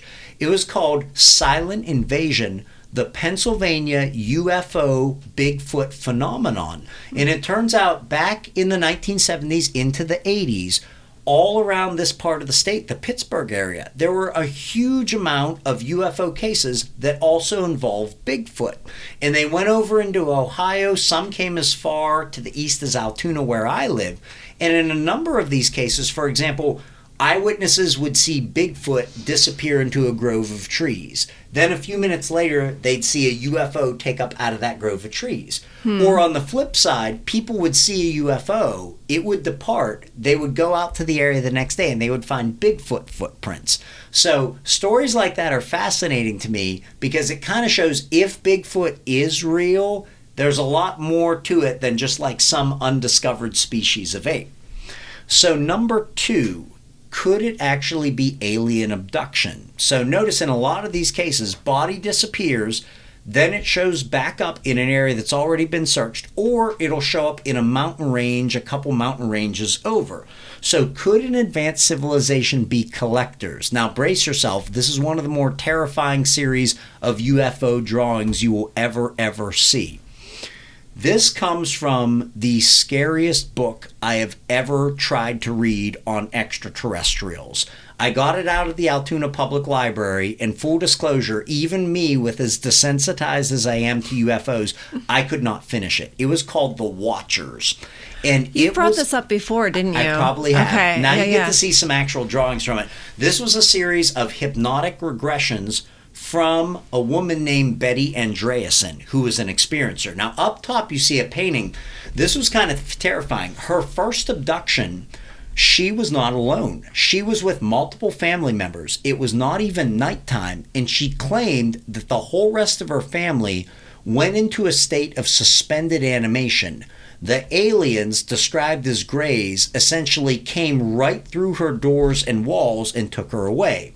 Now, this continued over many years, and Andreasen was a gifted artist. And so part of what makes the book terrifying is not only are her actual regression accounts put in there, But then she actually made drawings of her encounters. Now, some of them were highly spiritual. Some of them had secular symbolism, like images of a phoenix rising from ashes. She believes she actually met God. But then some are actually very, very alarming. She also described seeing hybrid beings that were in a series of different tanks, like they were being grown. And then this is the one that scared me, and this is why I brought it up. This is maybe the most terrifying eyewitness account I have ever seen. She described one time being on a ship, and she said she was essentially inside what looked like a museum. And she said the museum was a museum of us. She said the extraterrestrials had basically collected people from many different times, from many different cultures. You can see in her drawing there. And they were basically in glass cases in a suspended state of animation. And that was just terrifying to me because I think, as humans, we actually have so many zoos out there. Like, we were planning on taking our kids to the Pittsburgh Zoo tomorrow. And so we don't think anything of keeping animals on display for people. But I think to myself, if there are higher civilizations out there, would they really be opposed to collecting us and actually putting us on display? Isn't there a very famous Twilight Zone episode about that? Very famous Twilight Zone episode where they go to another planet and they are put into an apartment that looks very similar to an Earth apartment, and they, It's a book on how to cook humans. It's a cookbook. Well, that was a different one. That's a different one. Now, this one is that they actually went to another planet, and these astronauts the hospitality was there, and they actually gave them living quarters that they emulated that would make them feel at home. And after they get them in there, they realize that the windows were all fake and the doors were all fake. And then they see that the one wall becomes clear, and everyone out there is gawking at them. They're actually the exhibit, and they can't get out. Yeah, it's a very famous Twilight Zone. Twilight Zone was way ahead of its time. Yeah, way ahead that of its freaked time. me out. That one really freaked me out. Or that reminds me of, do you guys remember the movie The Truman Show with Jim Carrey? Yeah. I love that movie. Really good. Yeah, you never knew my whether to God. laugh in there or be horrified. Right, You know what I mean? Yeah. Like, Exactly. or feel bad. I mean, Exactly. it tugged on your emotions on so many different ways. I agree because I feel like a lot of those movies are so psychological that you don't really get that emotional component of like Right. what the ramifications of something like that would actually do to a human being. So like, yeah, Absolutely. I and agree. at the time that was made, it was the late 90s, I think, or early 2000s. Yeah, because Oh, I Truman watched Show. it in and high at school. that time, that was kind of before reality TV was a real deal. Mm-hmm. I mean, you had like the thing on MTV or whatever, but in terms of like a lot of, not big sets and things. I said to myself, it's just so grandiose. There's no way we could actually create something like that. Can't be done. Right. Now, as I sit here 20 years later, I absolutely think that they wanted to do something like that. They absolutely could do it. Yeah. We had the technology to do that. Yeah, way Messed ahead of its up. time. So, just to strengthen the alien abduction case, one of these happened very close to home, and this one to this day is still upsetting to me. Fred, have you heard about the Todd C's abduction? I have. You looks guys like, looks are like so my cute. senior picture right there. Oh my God. Fred, can you give us any Cliff's Notes version on Todd C's? Cliff Notes is all the best I can do because I don't know all the facts and figures. But he was a hunter, correct? And He went was. out. He went out hunting, and he disappeared, or did he? So Cat's out there, and I guess supposedly some little aliens were flying by, and they pick him up. All right, and he's gone, and the reason I say aliens pick him up, wasn't he saw from a riverboat or Yes. a train or a river? Yes. So they actually see this cat who's out hunting in the mountains, and they see him rise above everything, and he's gone. All right, so they send out search and rescue, and they look over and over and over and over, and I can't remember, would they find a boot or some shit? Yep. But they actually find him up in the tree, right? They found the boot up in the tree. Yeah, the boot. Yeah. So it was like there was no way he could ever gotten there. But he was dead. And where'd they find him? They found him down at the bottom of the mountain in an area search multiple times. They'd gone over this search area multiple times, many times. Yeah. So the cat was picked up. They saw him go up. It's like Travis Walt. Yeah, it close in the Travis he Walt reappeared. one. Yeah, yep. But it's like the same thing. They're out in the woods. Cat's only supposed to be out there for a little bit. He disappears. They find his boot.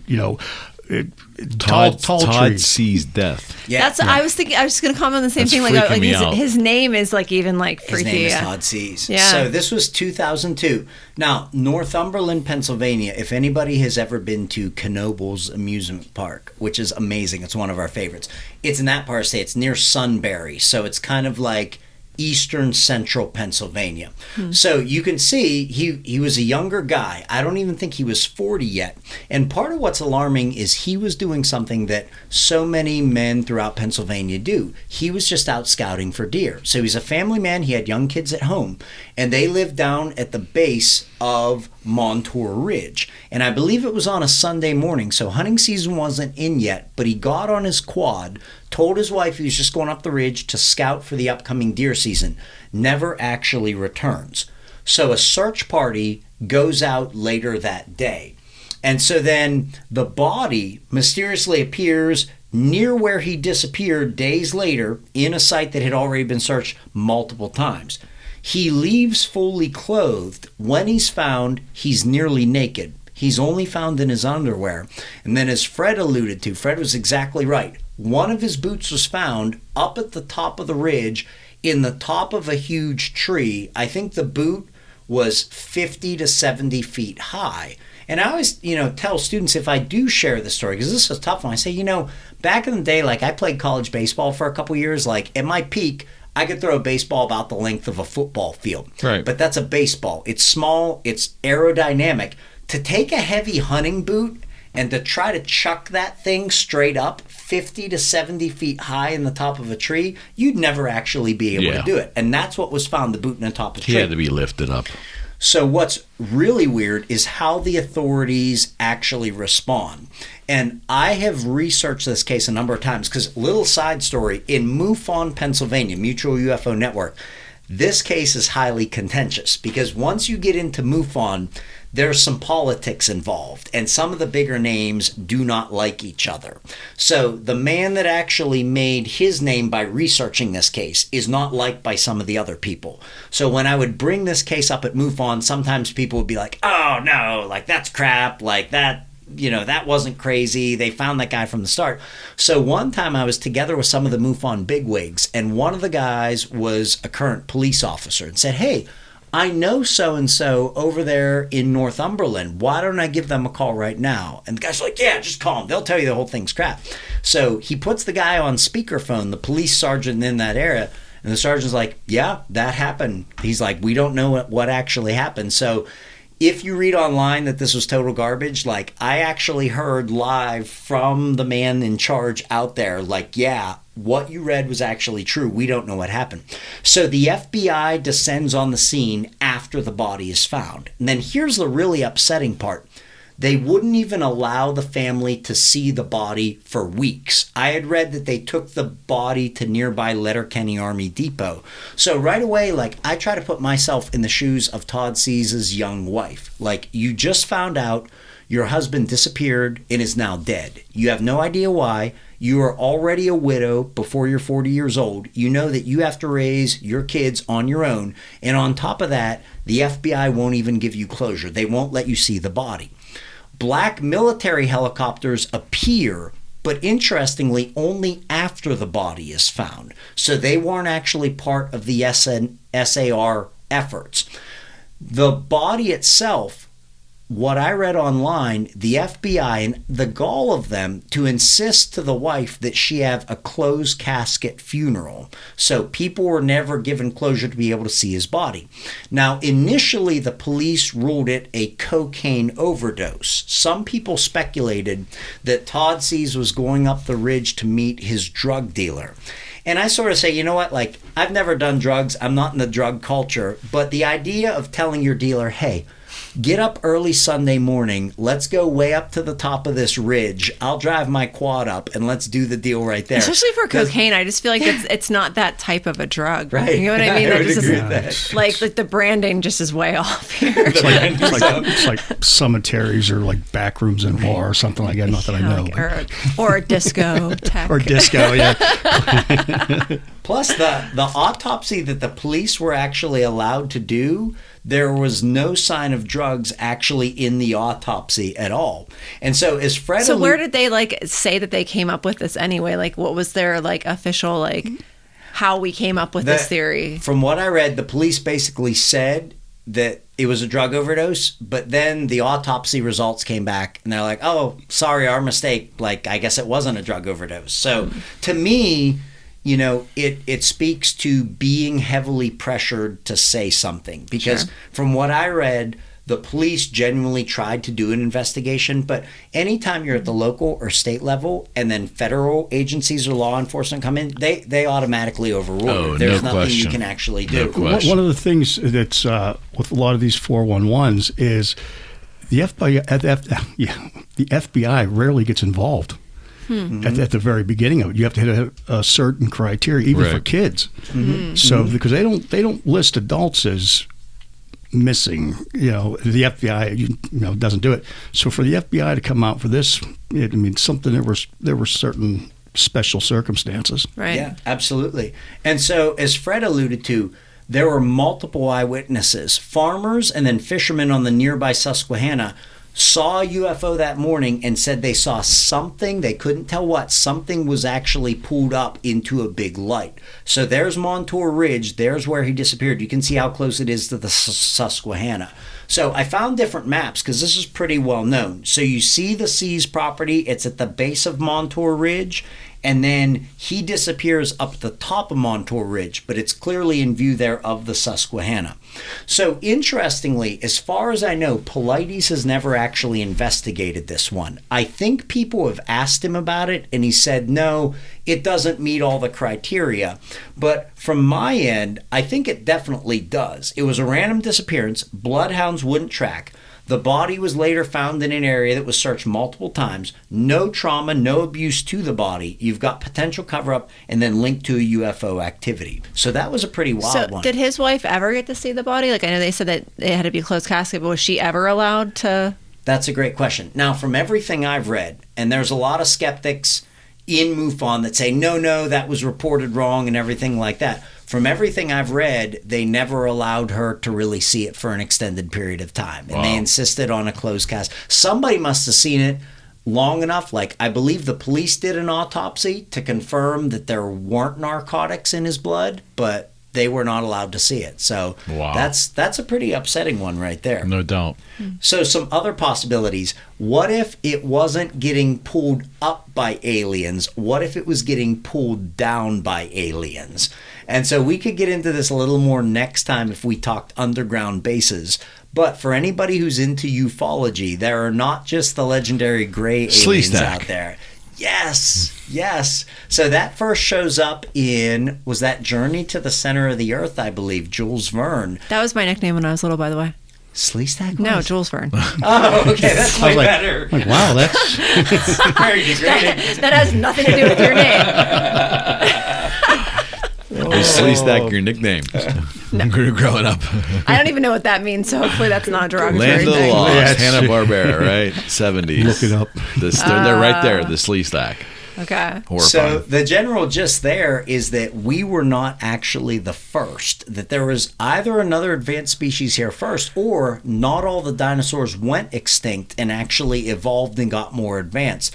So in this hypothesis, there are more advanced beings living underground. We are here on the surface, basically using us like cattle. They come in and take what they need to when they need to. And there's been lots of legends. Right there you can see, I think that's an article from the LA Times. There have been so many rumors about underground caves and catacombs underneath Los Angeles. And I was talking to Fred. The Dulce. New Mexico. Fred and I were talking over break. I just saw the other day, I should have put the visual in. If you overlay the map of Missing 411 with the map of large underground cavern systems in the United States, it's an eerie similarity there. Fred, when you're out in LA here in a couple weeks, maybe you can check on these underground caverns. Well, I was thinking about that because they have all those sinkholes because of all the rain. But I was going to go down and check out a storm drain or two, see if, see what's down in there. Don't go alone. Yeah, seriously, we need you for the next show. So, what if these are dimensional windows? And I kind of touched upon this in the Bermuda Triangle portion. But a lot of physicists today, and it's funny because the writers of the 50s and 60s, the ideas they were putting out, physicists are now coming around to them through the back door. But the multiverse today is being taken very, very seriously. Our universe is but one of many. Look at the soap bubble analogy there to the right. Basically, in this idea, you could have separate universes, but just like two bubbles in soapy water temporarily touch up against each other and join, it could be inadvertent, accidental. Another universe touches up against our own, a parallel timeline. Somebody accidentally steps across, and then they separate and they can't get back. So I had mentioned Stranger Things. So another idea I threw out, because it's very popular in Stranger Things, is the upside down. Julia, for anybody that hasn't watched Stranger Things, could you describe the concept of the upside down? Well, it's basically just like another, universe or like world that's kind of like overlaid on ours, but like under ours, and like it's all, and there's definitely malevolence to this too, because I feel like in this world there's usually kind of like I don't even know if they would portray it as demonic, but just more like a just a kind of like malevolent force that's trying to kind of like absorb the essence of these children that kind of stumble their way into this place, and it mirrors the world that they live in. But it's almost like the idea that there are like these like vortexes, or like kind of like peak points that kind of create these and what was it, Hawkins, that's like where they're Hawkins, from, that like is kind of like the area that is being mirrored in the upside down, but it's not like that everywhere necessarily, right? But then with the bubble theory, that would make sense, because like those bubbles would only be touching on certain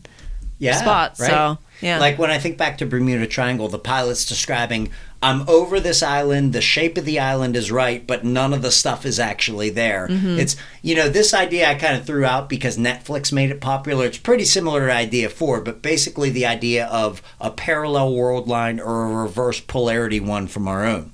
All right, now this is freaking terrifying. Could it be traps by hunters from a more advanced civilization? I watched... have we talked about remote viewing on this show at all? Here and there. Okay, good. So I already knew some guy. Yeah, Harry. So I watched one where it was remote viewers remotely view Missing 411. I thought, oh my gosh, that's going to be interesting. And they said the impression they got from remote viewing some of the more prominent disappearances was there was a trap set in the woods. Somebody walked into it. There was a snapping sound, and then the emotion of, aha, gotcha. And what was scary is months after I watched that, I was watching one of the Missing 411 Hunters movies, and I'll show you the clip. And a man disappears while he and his family members are driving for deer. And they said, at the spot where he disappeared, they said all they could describe was a loud snapping sound, like a trap actually shutting. And that made me think about this. I added this for an astronomy club conspiracy day one time because teenagers are into this. Have you guys heard about the enigma of stairways in the woods? Eric, just a little bit on it? I can't speak on it, but I've heard of it. So the basic gist, and it's freaking terrifying, it's a recent conspiracy that... Now, I say recent, but there have been accounts for centuries. You're walking through the woods, and all of a sudden, right in the middle of the woods, there's simply a staircase. Right. And it's different because it's not like there's a decayed house foundation around it. It's only the stairs are actually left. And based on the stories, I basically told my students, look, in the rarest of events that you are out there and you see some totally out of place stairway, do not actually climb it. So here are some of the characteristics of stairways in the woods. The stairs are totally out of place. So the rest of the woods, especially if it's in like a dark pine forest, there's moss, there's like the smell of decay. The stairs are unusually clean or new, meticulous. Even if the rest of the woods are dirty, these are totally spot-free. They often appear when the person is alone. A lot of times the stairs are ornate. They have fancy designs on them, and the person not only feels drawn to them, but then as they're approaching them, they have a real feeling of dread. So they get nausea and disorientation when they get close. And then what's interesting is people who were nearby now look like they're much farther away when turning around at the stairs. So you're with a couple friends, you're brave enough to walk over to the stairs, you get to them, and then when you turn around, the rest of your friends are way farther away than you actually thought. So wait, has any of this actually been like documented at all? Like, there, you can find videos online where they talk about some famous ones, but to your point, in terms of somebody walking into the woods with their cell phone, a camcorder, and ever actually like recording one, like, look at this crazy thing, that's never happened. Okay. So like, is it just an urban legend or is it something more? What I found fascinating, and I had only found out about this because teenagers said, hey, that's a conspiracy we want to hear about. For people who started to walk up the stairs, they said the rest of the sound started to get muffled, or they describe it as tinny, like the sound of metallic tin.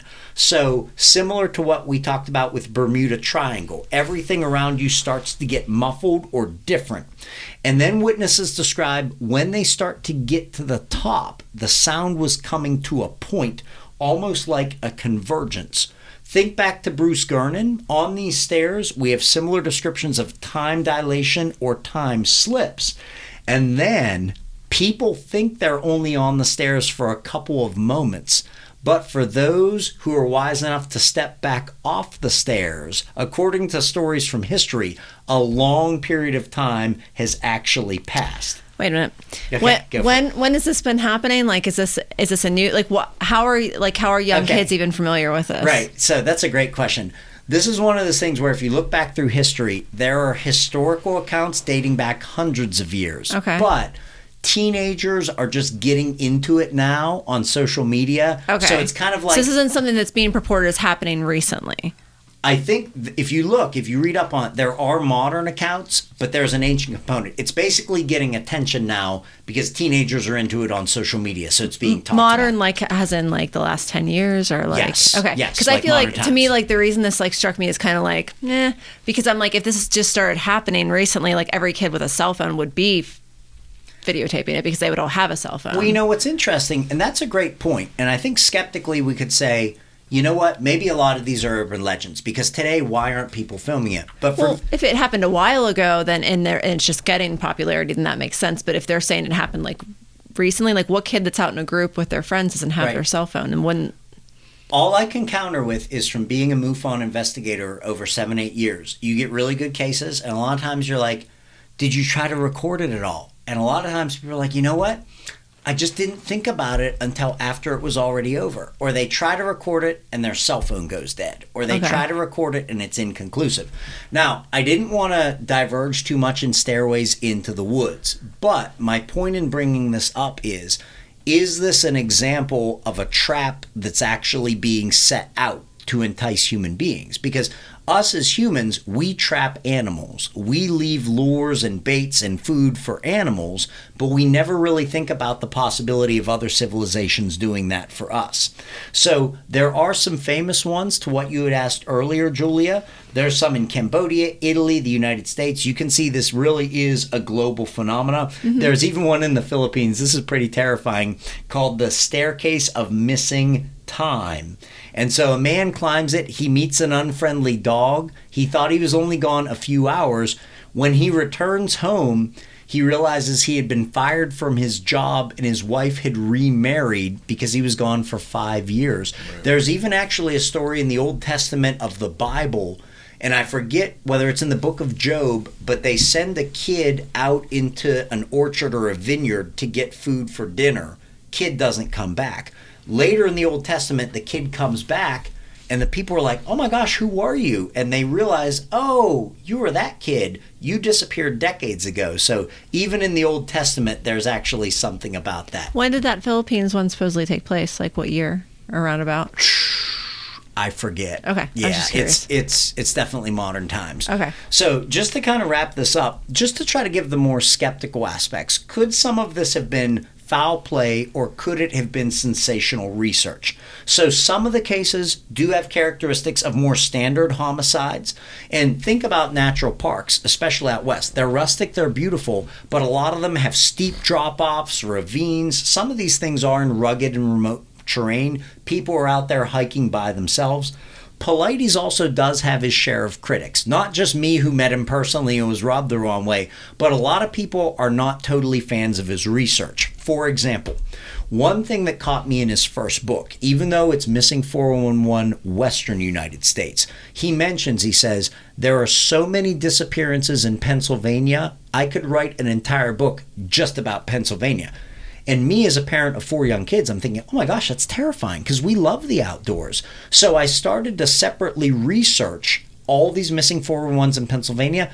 I could hardly find any at all. The only unexplained disappearances I could find in Pennsylvania took place way back in the mid-1970s. So what actually happened? Was there a serial killer back then that wasn't caught? Or was there a genuine phenomenon, but for whatever reason in Pennsylvania, it hasn't happened for like the past 40 years? So I did just want to point out, you do have to be careful, because I think in at least some of these instances, Polites is maybe linking together unrelated phenomenon to look like a bigger picture. So just wrapping up, in this day and age, we definitely can't rule out that some of this is from human trafficking or the child sex trade. If you just look at Franklin Credit Union scandal, Pizzagate, Jerry Sandusky, Catholic Church, we are definitely seeing, and it's upsetting, children are huge targets, even here in America. And it's not just children. Did you guys hear? Jeffrey Epstein. Yeah, and I think I made this before the whole Epstein thing totally blew up. Or Fred, did you hear about the skier that disappeared in New England? He was skiing with his friends. It was a grown man. He decided to go on one more run, and then he totally vanishes. Then a couple days later, he calls his wife from a brand new cell phone, but he's totally disoriented. He says he doesn't know where he was. They were able to trace the call, and he showed up around Seattle, Washington. So he was skiing in New England, disappears, and then he shows up in Seattle, Washington. All the way across the country. Whole way across the country. And this is a confirmed case. Even the media covered it, the national media. And so he was drugged and disoriented. He had a new phone. He had a new haircut. And all he could remember was being inside a big rig, and at one point it went through Utah. He had some recollection of going through Utah, and then he blanked back out. And so I bring that case up just to show, like, there is a major human trafficking element going on even right here in this country, and people don't realize it. But in the case of Missing 411, that does not seem to be the case. Anytime these victims are found, never once have they actually been victim of some type of sexual assault. And honestly, if you had a sexual predator, he or she is not going to go out into the remotest part of a national park and wait for people out there. So could it be some government black budget program, underground bases, brainwashing? A lot of these cases do involve the element of the mysterious black helicopters. Some of them do take place around rumored DUMBs, deep underground military bases. And few of the people, when they are found alive, they don't have any recollection of their missing time. So you see that a lot in alien abductions. You see that with hypnosis, the legend of missing time. So what is there, like, when people talk about that whole concept of just like brainwashing, like, is the idea that if there is some sort of, conspiracy of like government abduction essentially and like brainwashing people, that they're being utilized in any particular capacity? Or is it just like the idea that like, well, like we just needed you for a few hours, days, weeks, whatever? Like what is the consensus on that? I would say, Fred, do you want to speak real quick about MK Ultra? Because I think that's when it really started. Well, yeah, I know with like the assassin stuff, but I'm saying like in like recent times, like, is that still kind of the idea that people are being used as like more like in like that capacity? I would definitely say there's the mental hypnosis aspect. There is sometimes the genetic sampling aspect, I would say. And then some people would argue this is going on a lot more than people think. We are just seeing the couple survivors that through dumb luck, through some accident, are able to actually get out. Yeah, there are terrifying cases that have come out of the legendary Dulce base, but we could save those till next time. And then, just to show the full spectrum, there are traditional causes. I had mentioned a number earlier that about 250,000 people go totally missing in the United States every single year, which is really, really high.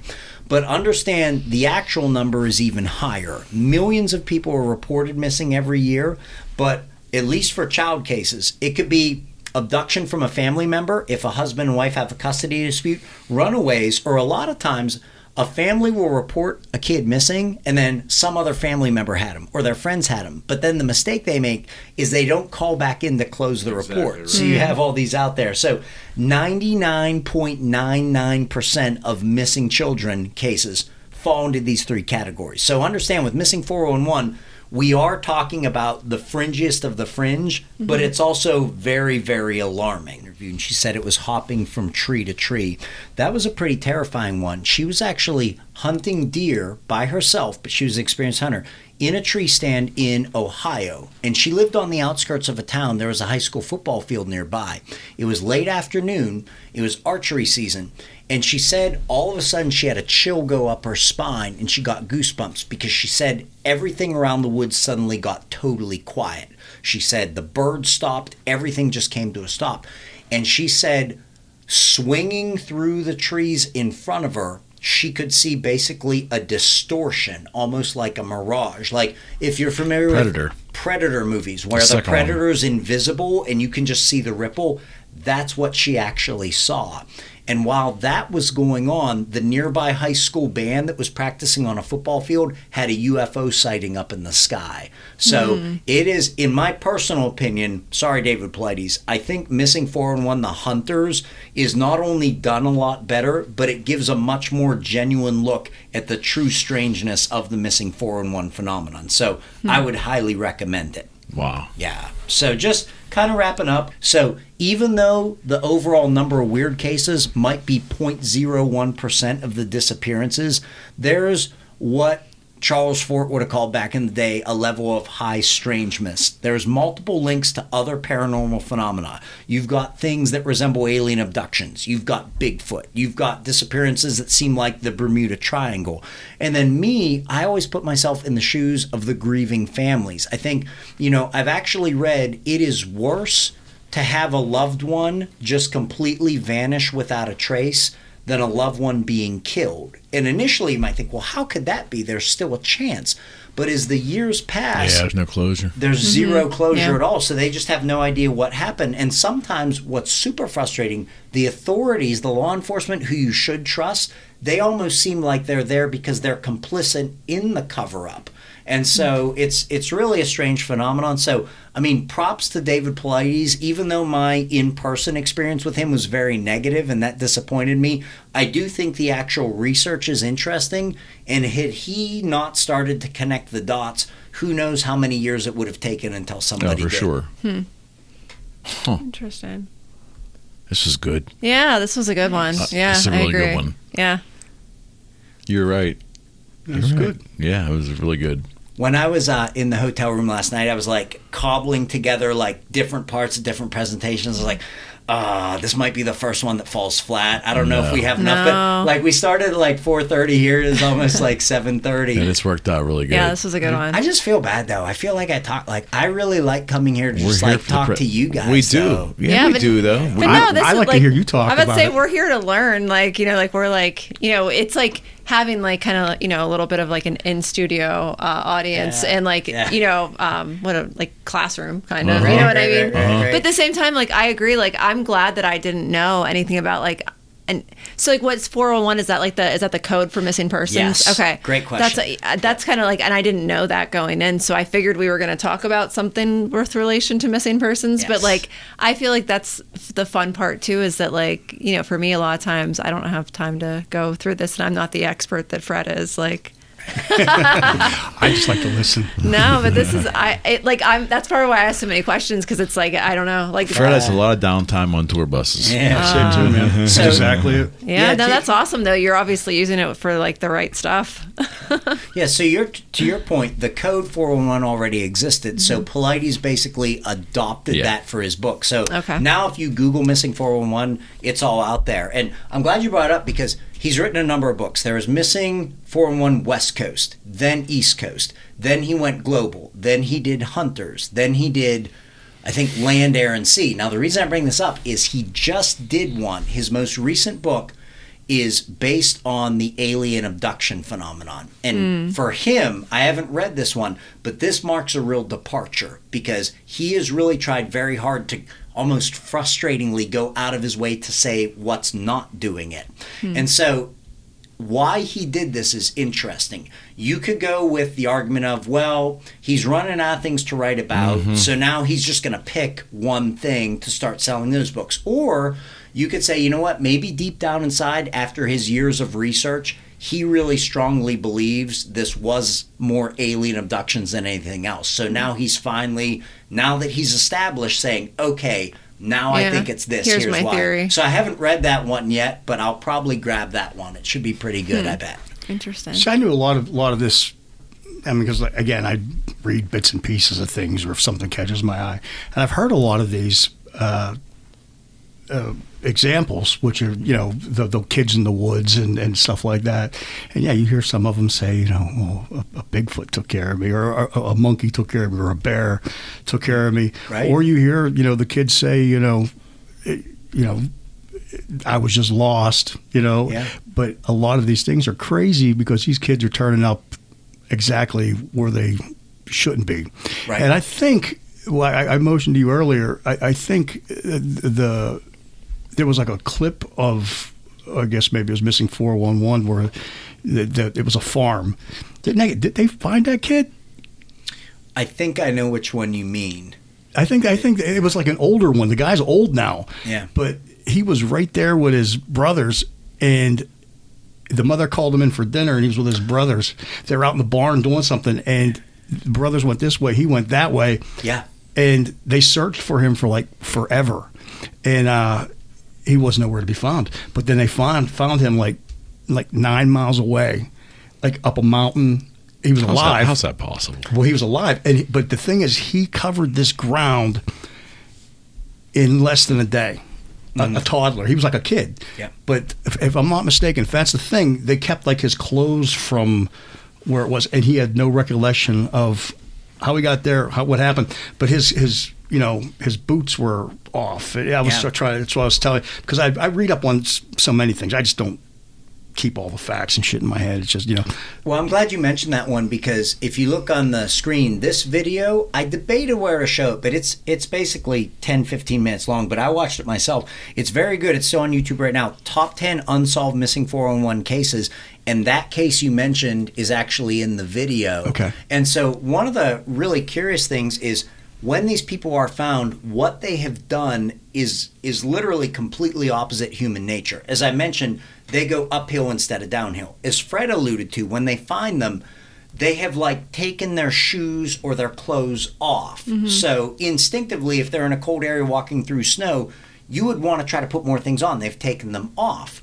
So part of the reason that this dovetails well with the alien abduction phenomenon, there are so many cases in alien abduction lore where a person wakes up and they've woken up in their own yard and all the doors of their house are locked on the inside.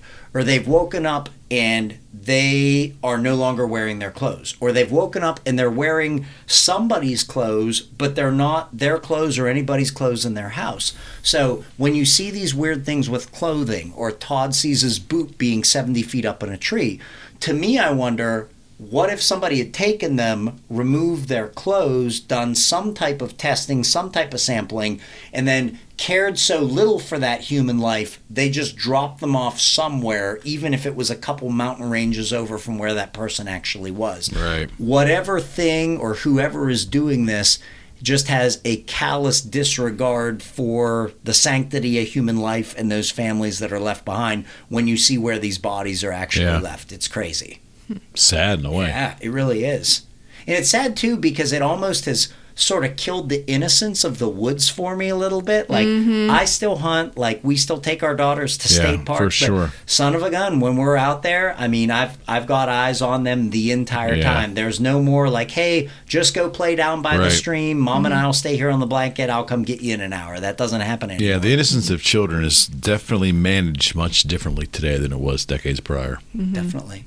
Now, there was one case. Pilates is very big on having transponders, child finders. Yeah. There was one weird case I read about or watched where a kid had one on him, disappears. They end up finding him later. They look back at the child finder data. The kid basically jumped the entire way off the map, according to the transponder, and then came back onto the map. So... you know, there's no actual preventative for whatever this thing is, but I would just say for anybody watching, if outdoors are important to you, especially if you're out there a lot, make sure you get some type of person finder on you when you're out there. James, I appreciate it, my friend. You did it again. You. Is this episode, is this 10 for us? Is this double digits? I think this is number 10, yeah. Woo! Nice. That's a big deal. It is a big deal. I can't believe we've been doing this long, guys. Like, right? Props to us for sticking to something. Time just keeps moving along. I know. Yes, it's or we could be in a vortex and not know. I was gonna say maybe we've just been. Time is all relative. Well, my wife thinks something is definitely wrong with this because she says it's like the only thing in your life you've ever done consistently over a long period of time. So something's askew. See, I disappear for a couple hours and I have no recollection of time.